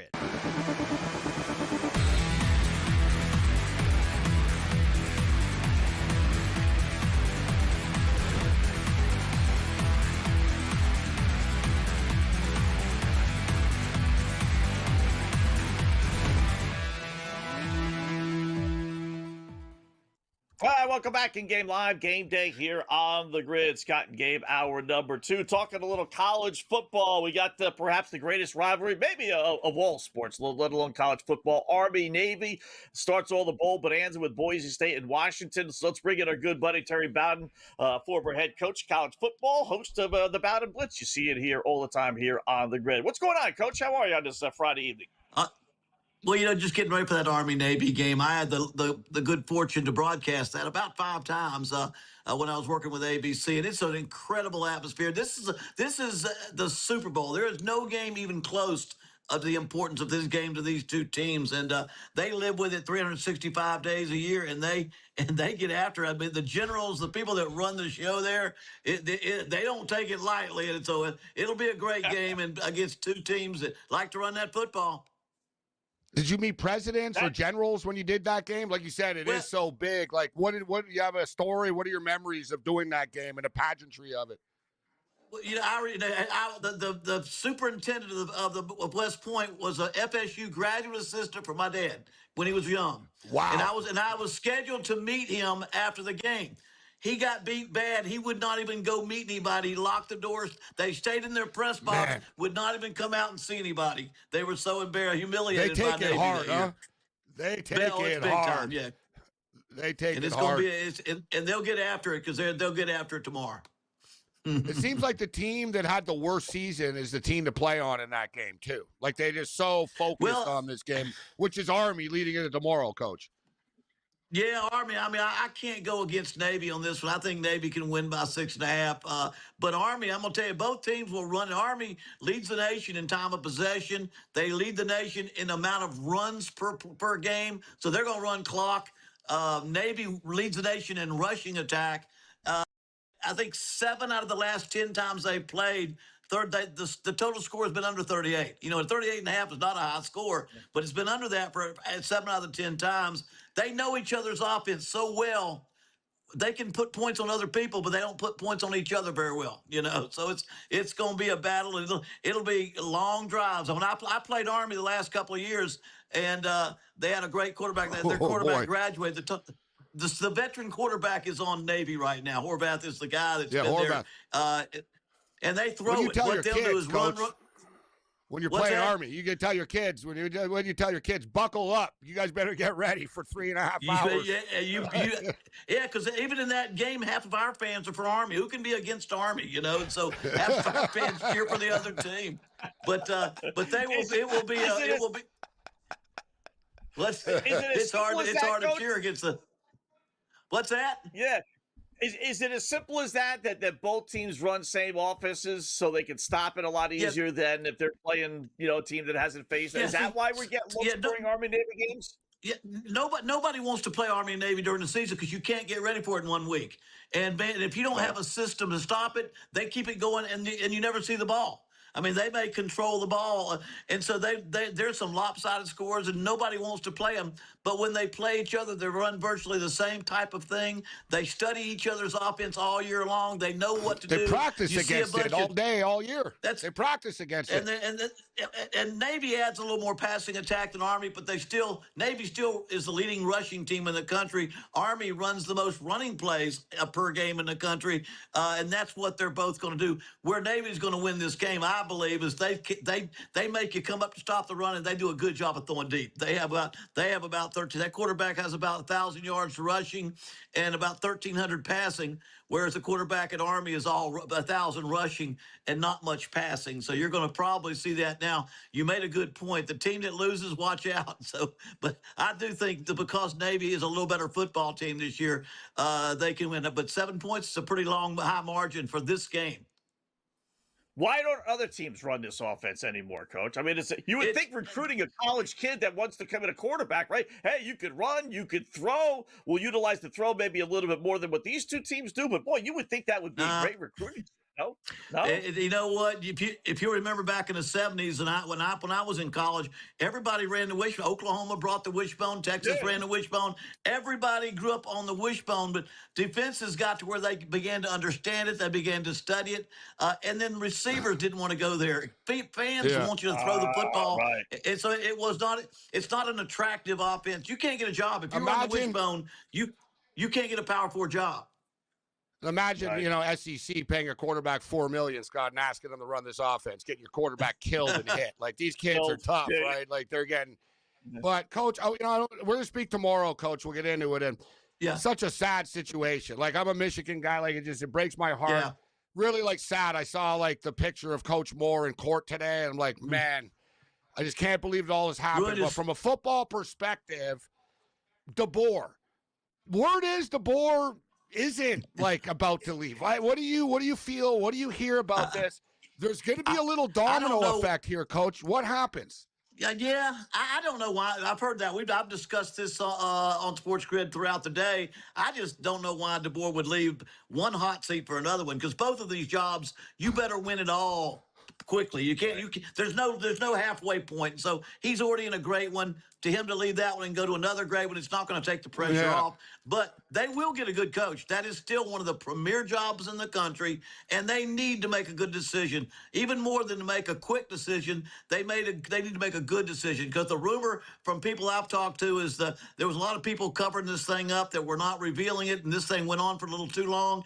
And they had the NCAA problems with the stealing signals. They've had some problems. They've got to get back and show they've got some institutional control. And I think this next hire needs to be a really well thought out. But I will say this: there aren't many coaches that wouldn't die to have that job. That's a great coaching job. Yeah. I mean, think of Jed Fish? We're seeing each other for 2 years. Jed Fish. Is that going to move the needle? Jed Fish. What's that now? Jed Fish. He's another one. Well, Washington Huskies.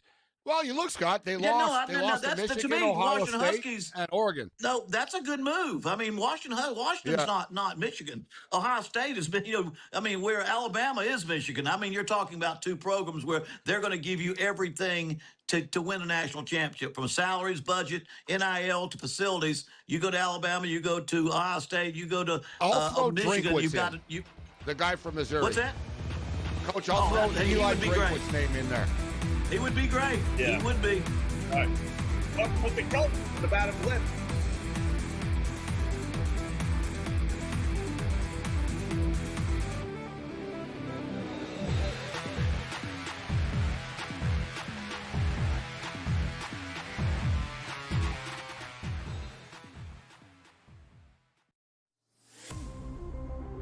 Be interesting to see in that Big 12. We keep talking about it. With Houston, with Iowa State, with Kansas, with BYU. They're going to be battle tested, but so is the rest of that league. And man, that is going to be fun to watch. College basketball today, only on SportsGrid. There are a million ways to make money on this. There really is. Right? Like, I sit back. We've given you a couple of ours that we've given you. I think they're all going to win, essentially. The gold one, the Google Views one. The only one I might not win, Cam, that I gave people was, will the U.S. government announce that aliens exist in 2026? In-game live, only on SportsGrid. Super Bowl MVP, multiple Super Bowl chances there, Super Bowl championship as they got it. Nick Sirianni said on the radio, no chance that Jalen Hurts is going to be benched. But by the way, Jalen Hurts didn't play the last 3 games. I think the Eagles would be 3-0 in those games, though. Just saying, Joe. Oh, wow. How the mighty have fallen. When the Eagles fans turn on their quarterback, it's getting ugly in Philly, folks. The early line, only on SportsGrid. Football contest season is back, and so is the Las Vegas Football Contest Show. Season 2, the sharpest football contest show in the land. Focusing on all 3 Circus Sports contests and the Westgate Superbook Super Contest, we handicap the games and release our contest picks every week of the season. Featuring Super Contest champions Brady Cannon, James Salinas, and former NFL player Mike Pritchard, all team will have you prepared this season like none other. Check us out every weekend right here on SportsGrid.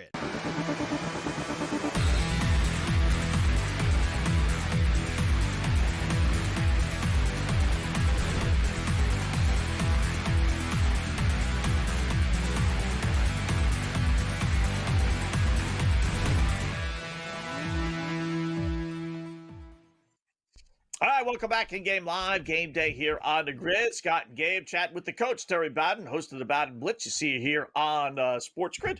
Other college football game tomorrow. It's kind of weird. It used to be Army Navy would have the day all by themselves, but, that didn't last. So Boise State, Washington, pretty good game on paper. Coach, it's interesting, and I love Boise State. Always grew up rooting for them and all the goofy, the underdogs, Cinderella, right? They haven't beaten, though, a Power 4 team in 6 years. You got to go back to 2019.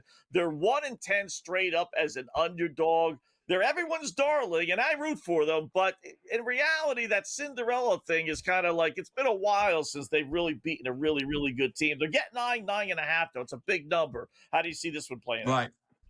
Well, and I think Washington is the team that's the better football team, and I'm going to stay with Washington. I think they'll cover here. But you're right. I mean, which of us don't remember the Boise beating Oklahoma in that famous game where they pulled the hook and lateral and then this – it was a great game. But also – well, we watched them last year, everybody, because the running back, everybody watched them. But again, they've won their last 3. They're kind of on a roll, but they got pounded by South Florida, pounded by Notre Dame. And like you said, Washington lost to some very, very good teams. I think Washington was one of those teams that a few things fall their way, they could have had a much better year, possibly have gotten into the playoffs.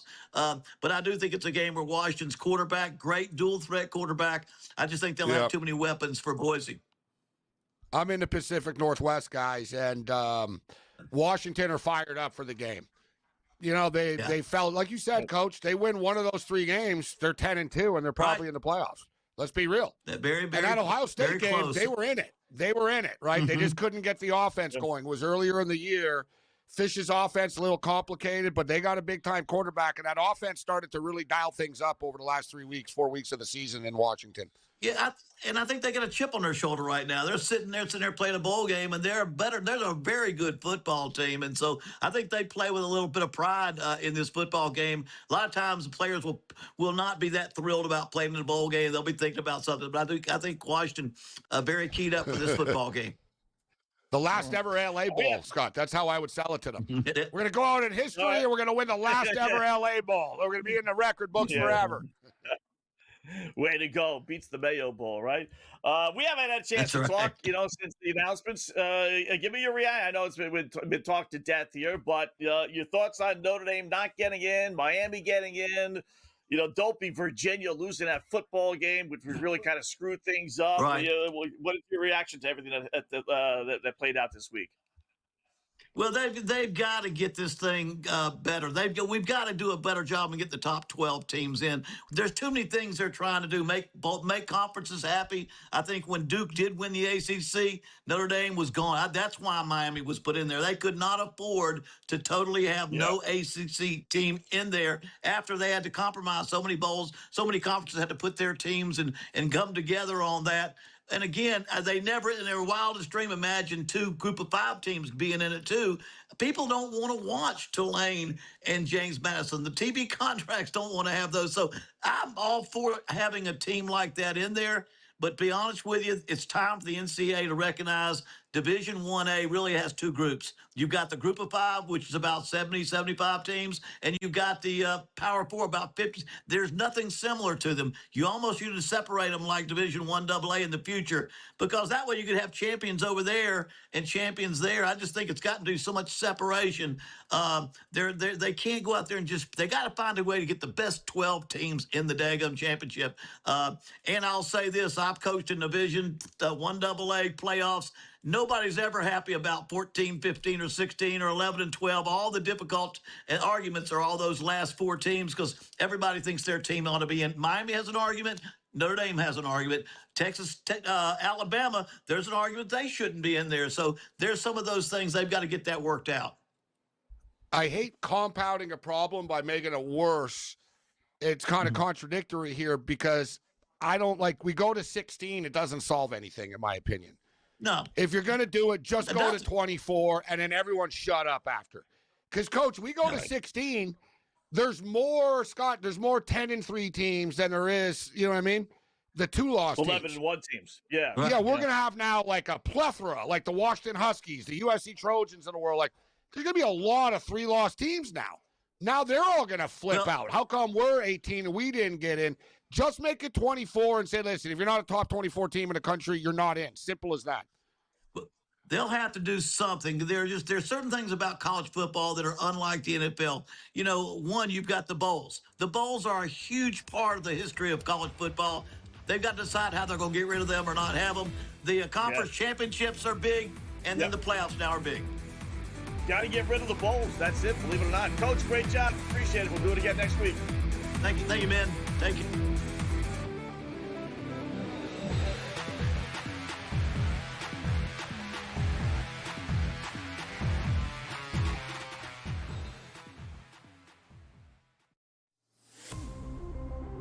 Be interesting to see in that Big 12. We keep talking about it. With Houston, with Iowa State, with Kansas, with BYU. They're going to be battle tested, but so is the rest of that league.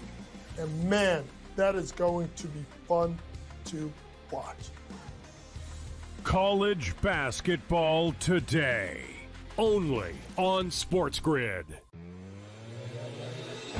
There are a million ways to make money on this. There really is. Right? Like, I sit back. We've given you a couple of ours that we've given you. I think they're all going to win, essentially. The gold one, the Google Views one. The only one I might not win, Cam, that I gave people was, will the U.S. government announce that aliens exist in 2026? In-game live, only on SportsGrid. Super Bowl MVP, multiple Super Bowl chances there, Super Bowl championship as they got it. Nick Sirianni said on the radio, no chance that Jalen Hurts is going to be benched. But by the way, Jalen Hurts didn't play the last 3 games. I think the Eagles would be 3-0 in those games, though. Just saying, Joe. Oh, wow. How the mighty have fallen. When the Eagles fans turn on their quarterback, it's getting ugly in Philly, folks. The early line, only on SportsGrid.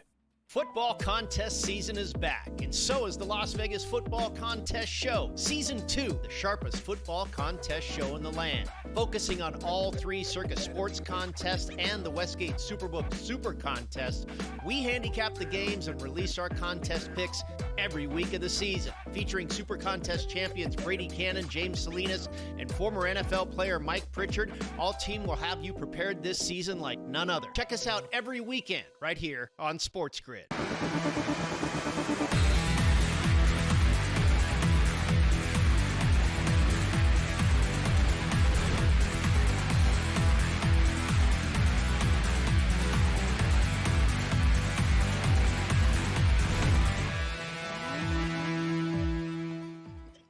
All right, welcome back in Game Live, Game Day here on the Grid. Thanks for the coach, Mr. Terry Bowden, joining us with the Bowden Blitz. I could talk to him forever. There's so many things, Gabe. You know, you listen, he was a coach. He was at Auburn, you know, he coached big time, was successful. Obviously, his father. There's so many things you could bring up with him.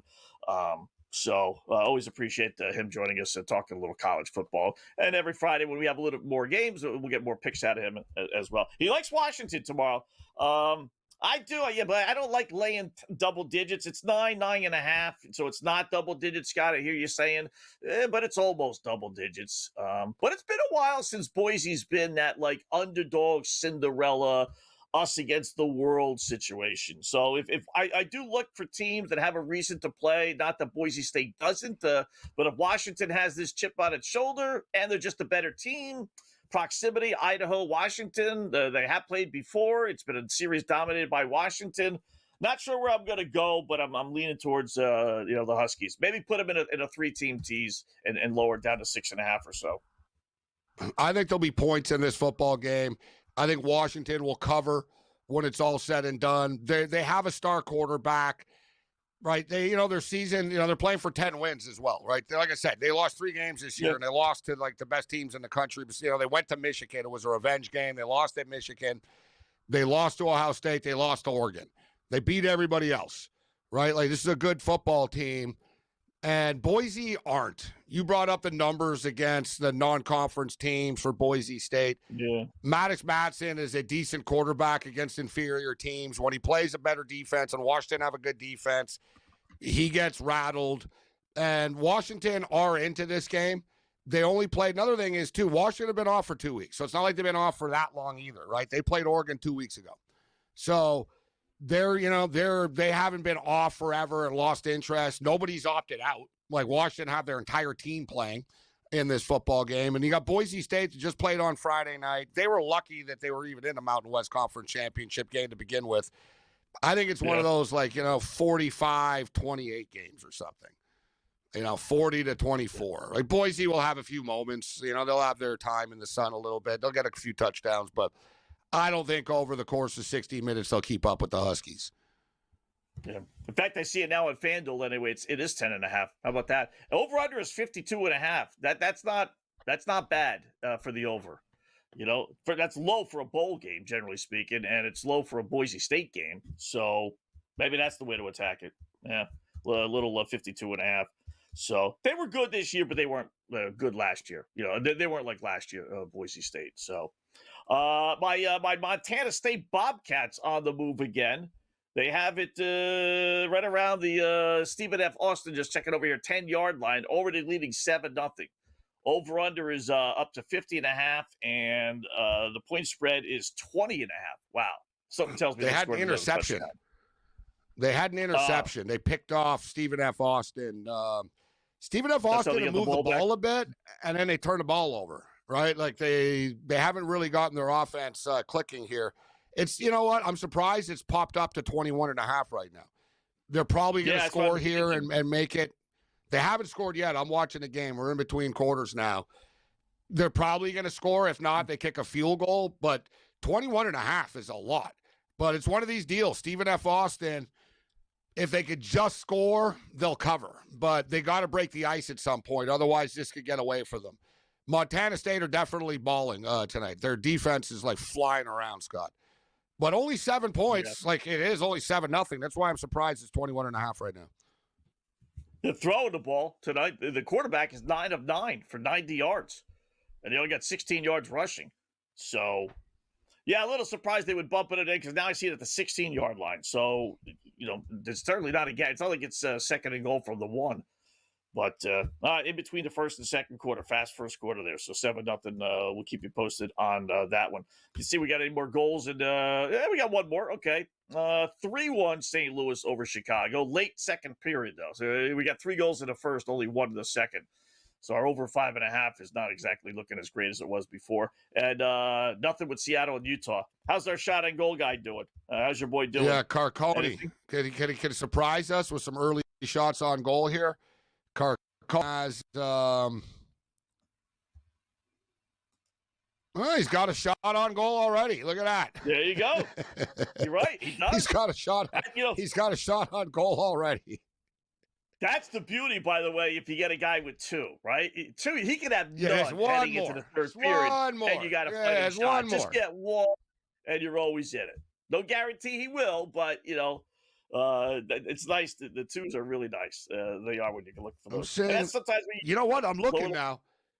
And how about this guy? He's only played 3 minutes of ice time. He's only been on the ice for 3 minutes tonight. He's got a shot on goal. Like I said, he plays 13 minutes a night and he gets these shots on. So he's got free. Give me a couple, give me another 6 minutes, coach. I'll get another shot on goal. Yeah. Come on.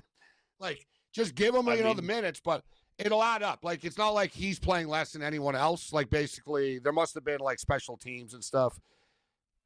Generally, defensemen play more. There's least of them, obviously. So, there's 6 of them. So, the defensemen play more. But, all the forwards, 341, 330, 450, 356, 307. And Carconi's played 330. So, he's getting a regular shift here. Clayton Keller, who's their best player, has played 6 minutes. Right. And Keller is their best player. Right. So, he's played 6. He's played double everyone else. But the number 1 line has played 6 minutes. And the other one else played 3. But, yeah, not bad. 3 minutes, 1 shot. Like I said, we're on good pace. We should get – I'd like to get it before the end of the period. That'd be nice, but it is what it is. Yeah. 57-46 UConn. Now 57-47. So Texas is sort of lingering right now. UConn have never delivered a knockout punch, Scott. They got up by 14 or 15 early. Yeah. And Texas cut it to 3 or 4, and it's sort of been popping around 8 and 10. UConn have been in control, but they've never delivered that knockout punch all night yet. And as far as the total, it's playing right to the number right now. Yeah. 146.5. It was, I will say it was 154.5 at halftime. So it slowed down just a little bit here in the second half. 10.5 minutes left. You're at 104 points. You need 40 points with 10 minutes left. The score is really good because now you got to, if it was projected this way with 2.5 minutes left, now you get the fouling. You get the free points. Yeah, it's a good score for fouls. You're right. It's a good score for fouls, like that sort of window. And we talked about how one weakness that UConn has, something to keep your eye on, like in the Final Four in the big picture, they foul a lot, Scott. They play aggressive defense. Yeah. They put you on there. I talked about it. They were 277th or whatever, like 244th in the country of free throws allowed. That's a lot. And lo and behold, looking up right now, Scott, 10 minutes left in the game. Texas are already in the bonus. Texas are going to be shooting free throws for the rest of the game. So that'll help the over, I think. For a good team, that's weird. If you're a bad team, that's why you're fouling, and you're fouling. Yeah. But for a good team to be that bad fouls-wise. Look, Texas only have 2 fouls in the second half. They've only fouled UConn twice. UConn have fouled Texas 8 times. Man, it must be a Hurley strategy. It must be a strategy, Well, Scott. He's so deep. Yeah, he's so deep. Yeah, and it must just be that sort of like football we talk about, where it's like just pass interfere on every play. They won't call it. I'm sure Hurley has that. Listen, just go hard on every play. If they call the foul, don't worry about it. We're going to get away with like 25 other ones. Yeah. He's a lot like, he's the Luka Doncic, though, of college basketball. He complains about everything. I would not want to be a referee. Oh, okay, everything. If you watch the Luka game, and LeBron are the he worst, gets caught on camera. Yeah. Referees, have had enough. Like, I saw a referee tell Luka to shut the F up the other night. He told him just point blank. He goes, will you shut the F up? Like, he told him, shut the F up. Luka was doing his thing, waving his hands, like, and the ref just had enough and told him, just shut up. Like, enough. And it was a brother ref the other day, too. He put his hand up to LeBron. Like, just, I'm not even listening. Like, you know what I mean? Dude, LeBron, like, hits people in the head and then complains, Scott. He's like, what did I do? What did I do? He's like, well, you hit him in the head, LeBron.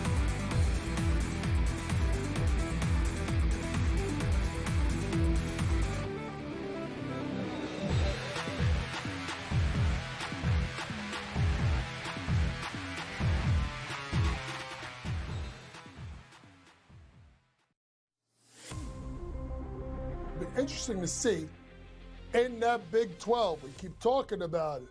With Houston, with Iowa State, with Kansas, with BYU. They're going to be battle tested, but so is the rest of that league.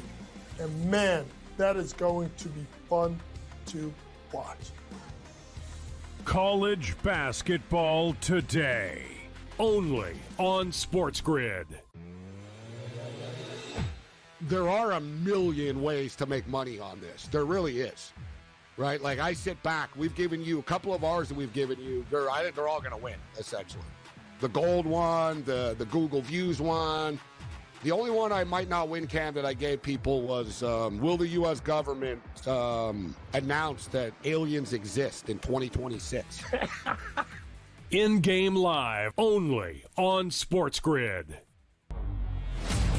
Super Bowl MVP, multiple Super Bowl chances there, Super Bowl championship as they got it. Nick Sirianni said on the radio, no chance that Jalen Hurts is going to be benched. But by the way, Jalen Hurts didn't play the last 3 games.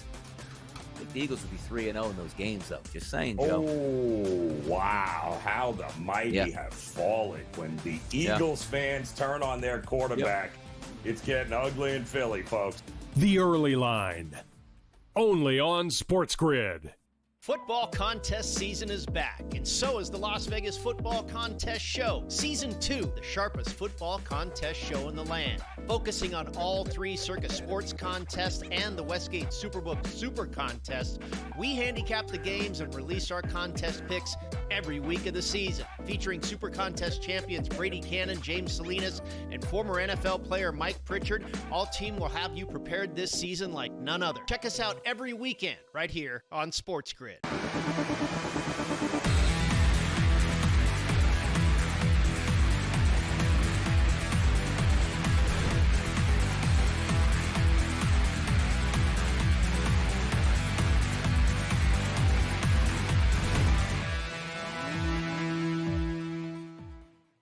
All right, welcome back in Game Live, Game Day here on the Grid. Scott and Gabe, hour number 2. Let's update things. You know, one of my favorite sayings, and it's a belief of mine. No one plays defense on Friday, Saturday nights, right? So let's take a peek at the NBA board. We got a few finals. Let's see if my mantra is living up to its recognition. Cleveland did rally, and they beat Washington. Believe it or not, 130-126 in regulation.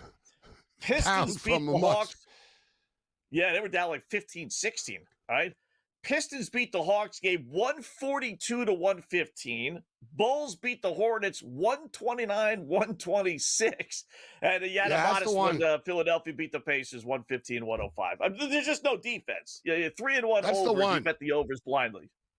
That's the one I'm kicking myself. I looked at it, I was like, Charlotte and the Bulls. I was like, it's 240, but it'll probably get there. I didn't do it. And it gets into the 250s. Yeah. It's modern basketball, Scott. Look, we gave as one of our pickoff plays like half an hour ago, Cal Baptist in Eastern Washington over 152.5. It closed at like 154.5 type deal. Dude, it's 169.5 right now. It's 38-35 for Cal Baptist with 3 minutes left. So we're on pace for 170 points according like the in-game, 169.5. It's hard to bet an under in basketball.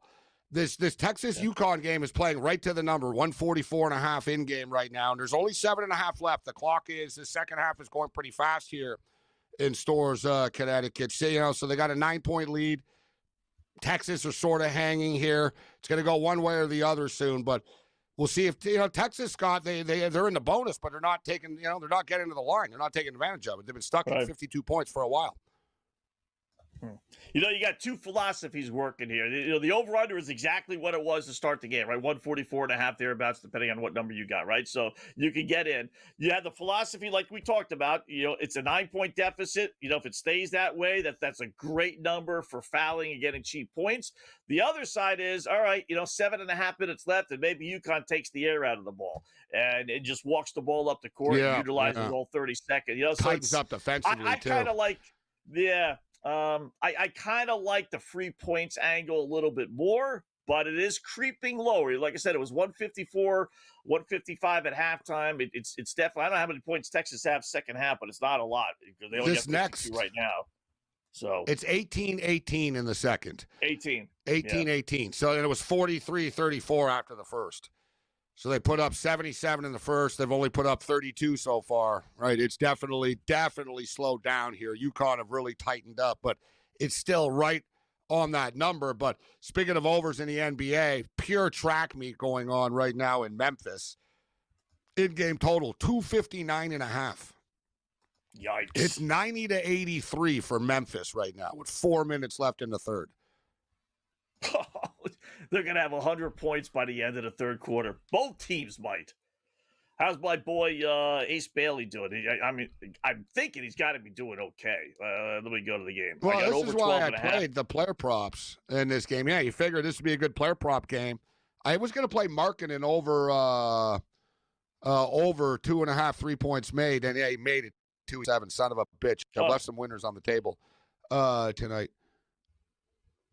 I played Walter Clayton. 2 points. Yeah, me too. Clayton is sucking tonight. He's got 0 points, 2 rebounds, 1 assist. Brutal. Unbelievable. They got 83 points still in the third quarter, and we got 2 guys combined for 2 points. You couldn't do that if you tried. How is that possible? Everybody else has scored. Everybody else has scored. I know Ace Bailey's played. I don't understand this either. Ace Bailey's played 19 minutes. Like, my guy Clayton's only played 8 minutes. Like, I don't know, they haven't played him tonight. Right. So, like, I'm getting screwed over. He plays 30 minutes a night. Now suddenly you're not playing him tonight. Ace Bailey's played 19 minutes. Somehow they have 83 points. He's got 2 points. He's 1 for 8 from the field. Look, no, it's weird, Scott. Nobody's really scored. Markkanen's got 24, and Keontae George has got 27, and everybody else sucks. Yet somehow they got 83 points. Yeah. Amazing. Why is he still on the court? For 19 minutes, at least your guy got yanked. Hey, listen, if you're not scoring, you're not playing. Sorry, brother. This has got 125, 120 written all over it. So I understand but my guy, though, he's still staying out of the court, and he's still not scoring. 1 of 8 for the field, too. Ace, take it inside, brother. Get some free throws, will you? He's struggling. He's struggling. I actually thought Utah could be a live dog tonight, but they're just terrible on the road, this team. They're down by 4 right now, so they're chipping away. They do score. They're respectable. They do score. Like, these guys Utah can put up 140 points in a game sometimes. It's bizarre world. Like, you look at a roster, it's like, where do the points come from? But look, like you said, they're going to be at 100 before the third quarter here is over, probably. Yeah. Amazing. Yeah, they're not bad at home. At home, they're, 6 and 7 at home. But on the road, 2 and 8. They can't. So. Here's Texas on the line, Scott, right on cue. So if you're Texas, you just got to tell the kids, take it into the, take it to the rack, take it to the rack, take it into the paint. Like, we'll get to the free throw line. It'll stop the clock. They're 12 of 16 in the second half. Wow, they've already taken 16 free throws, Texas, in the second half. Jeez. It's going to be a problem for UConn against good teams in the tournament. Yeah, right? You don't want to play. You put Michigan on the line all day, they're going to kill you. They got 9. Well, one guy's played 7 minutes, but they got 8 guys that have played double-digit minutes. I mean, they really spread it out. I mean, college basketball, they rotate. Yeah, and they use the fouls, I guess. I guess they figured, you know what, just attack. Speaking of Michigan, actually, we were wondering what the point spread is going to be for tomorrow. Let me check in on that. Michigan at Maryland. We said earlier in the week, like 13.5, 14.5. Oh, dear God. We were wrong. 27. They're 25? They're 20-point road favorites. 20-point road favorites. Wow. The hell are you supposed to do with that? Yeah. God. Against a good basketball school program. Anyway, I think they're like 7-5 this year. So they're going to be. They don't have a team total 30 up, plus against LaSalle. They definitely will. Their next game. Oh, it'll be in the 40s. I think it'll be in the 40s. I think it'll be like 44.5-point favorites or something. Wow. And the UConn total down to 141.5 right now. It is slowing down. UConn haven't scored yet. Now UConn are stuck on 61, and Texas are getting back in it. Wow. Well, I'm checking the board when we come back.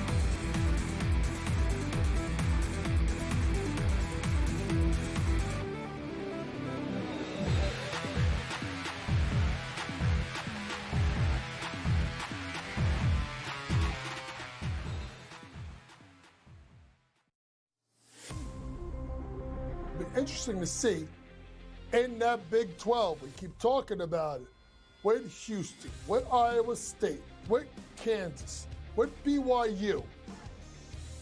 They're going to be battle tested, but so is the rest of that league. And man, that is going to be fun to watch. College basketball today, only on SportsGrid. There are a million ways to make money on this. There really is, right? Like, I sit back. We've given you a couple of ours that we've given you. I think they're all going to win, essentially. The gold one, the Google Views one. The only one I might not win, Cam, that I gave people was, will the U.S. government announce that aliens exist in 2026? In-game live, only on SportsGrid. Super Bowl MVP, multiple Super Bowl chances there, Super Bowl championship as they got it. Nick Sirianni said on the radio, no chance that Jalen Hurts is going to be benched. But by the way, Jalen Hurts didn't play the last 3 games. I think the Eagles would be 3-0 in those games, though. Just saying, Joe. Oh, wow. How the mighty have fallen. When the Eagles fans turn on their quarterback, it's getting ugly in Philly, folks.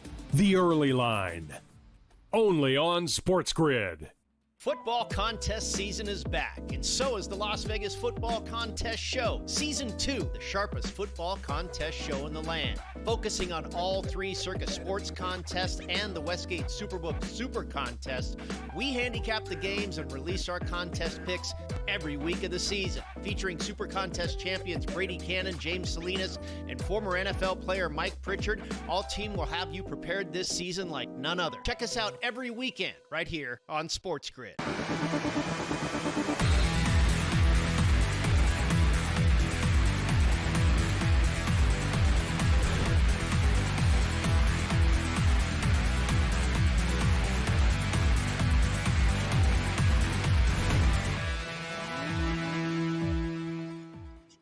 All right, welcome back in Game Live. Game Day here on the grid. Scott and Gabe, last check of the board. One thing on college basketball, I'm a little surprised tomorrow. Maybe it's just, I don't think they really want to clear the entire college sports slate for Army Navy, but this is the last weekend, without these college bowl games, Gabe. I'm a little surprised we don't have some monster Duke, North Carolina, Duke, Michigan State. You pick 5 or 6 blue bloods going up against each other. You got a couple of decent games. They already did. Arkansas, Texas Tech. But, yeah, they kind of shot their, you hate to say it, but they shot their water. They had all those. Yeah, we're getting into conference play. They've already played these big showdown type of tournament games. You're right. You figured to be a little bit more higher profile, but there's some good games in the morning. There's some higher profile teams playing. Texas Tech in the morning, Michigan State are in the morning. There's a couple early games. But, yeah, the bowl season's set to begin, guys. We got tomorrow night, the LA Bowl, and it is the last one, which started off as the Jimmy Kimmel Bowl, actually, 5 years ago. Yeah, remember that? Yeah. Started off as sort of like not a joke, but you know what I mean? It was called the Jimmy Kimmel Bowl in LA. And problem with the LA Bowl is it's not an ESPN owned bowl game. So it's not one of the ones that like ESPN doesn't care about, like that they don't care if people don't go and stuff. It's just made for TV. Because they got 30,000 last year. They were getting like 30,000 people a game for the game, which is pretty good actually for a bowl game. But the LA Bowl, Scott, had a Pac-12 affiliation. Pac-12's dead. All right? So, like, the Pac-12's dead. So they're not going to move forward with the LA Bowl next year with Pac-12 teams, Sacramento State and Texas State or whatever the hell the new, Pac-12 is. So they just packed up shop. The Bahamas Bowl is packed up shop. They're going to have to figure something out moving forward. I could see, half the bowl games dying and, ESPN keeping a lot of them alive just for television purposes. Right. So it starts Tuesday night. That's when the bowl season starts for real. We got Saturday game, and then starting Tuesday, there'll be bowl games on every day for the rest of the season. Here's my suggestion, and you do what you want with it, people, with these bowl games. First off, don't bet a lot on them. You just don't know. You just don't know. And I gave either take one philosophy or the other, and I try really not to go back and forth. And that is I'll either evaluate a game based on X's and O's and what one team did versus what the other team did, pretend this is the middle of November and just go from there. Or I'll look into all the psyche, what Michigan team are you going to get? Who the fudge knows? Half these teams, the players are gone. Half these teams, the coaches are gone. So either just take it from what they did this year and live with it, or delve into it. But don't go, well, Michigan's not going to show up because of the coaching situation, but I'm going to bet, pick another school, LSU, because they've had a great record. It's either stick with one philosophy, because otherwise you're going to lose on both ends. And which philosophy is best? Who knows, folks? Bowl games are tricky. Yeah. One thing about bowl games as well, it was the same way in the COVID era. We see this in college football. Oftentimes people can overreact to players not playing in a bowl game and believing that, okay, this team doesn't care. No, it means the players that left didn't care, but the players still there do. And oftentimes, Miller Moss is a good example. There's often guys that are the backup quarterback. They never play all year, Scott. They play in the bowl game. They throw 5 touchdown passes, and then they become the quarterback moving forward, right? This happens. Yeah. There's always, every year, there's a couple of quarterbacks like this. So, yeah, tread cautiously. Like I said, don't, my whole thing, I kind of tell people this for every sport, but bet the same amount on every one of these early bowl games. Remember, it's a marathon, not a sprint. Don't get too stupid or crazy on Arkansas State in a bowl game or some MAC team. And, I can't believe Western Michigan didn't show up today, right? It's, it's erratic. And one thing with bowl games too, Scott, points don't really seem to matter. Point underdogs. There's not a lot of close classic bowl games, really. They're kind of blowouts. One team will show up and the other team doesn't, right? And they sort of get beaten down as the game goes on. There's not a lot of sort of classics. Oh, yeah, did you see that? It was really, really close. No, it might be close to the point spread and stuff like that, but, a lot of the games are blowouts, guys, in college football bowl games. Yeah. College football in general is blowouts. It's not often you have, and I told these guys on the podcast, it's not often you get close college football games. Even in these playoff games, you look at last year. No, even last week, conference game. Indiana, Ohio State was kind of the only close one. Yeah, that was about the only one. Yeah, so yeah, I wouldn't take a team based on the point spread. They're gonna have to win the football game. So, Gabe's back tomorrow at noon Eastern time. I'm back with Joe Ranieri at 3 o'clock Eastern time. Hopefully, you guys made some money tonight, and we'll make some more tomorrow if you didn't. And Gabe Live.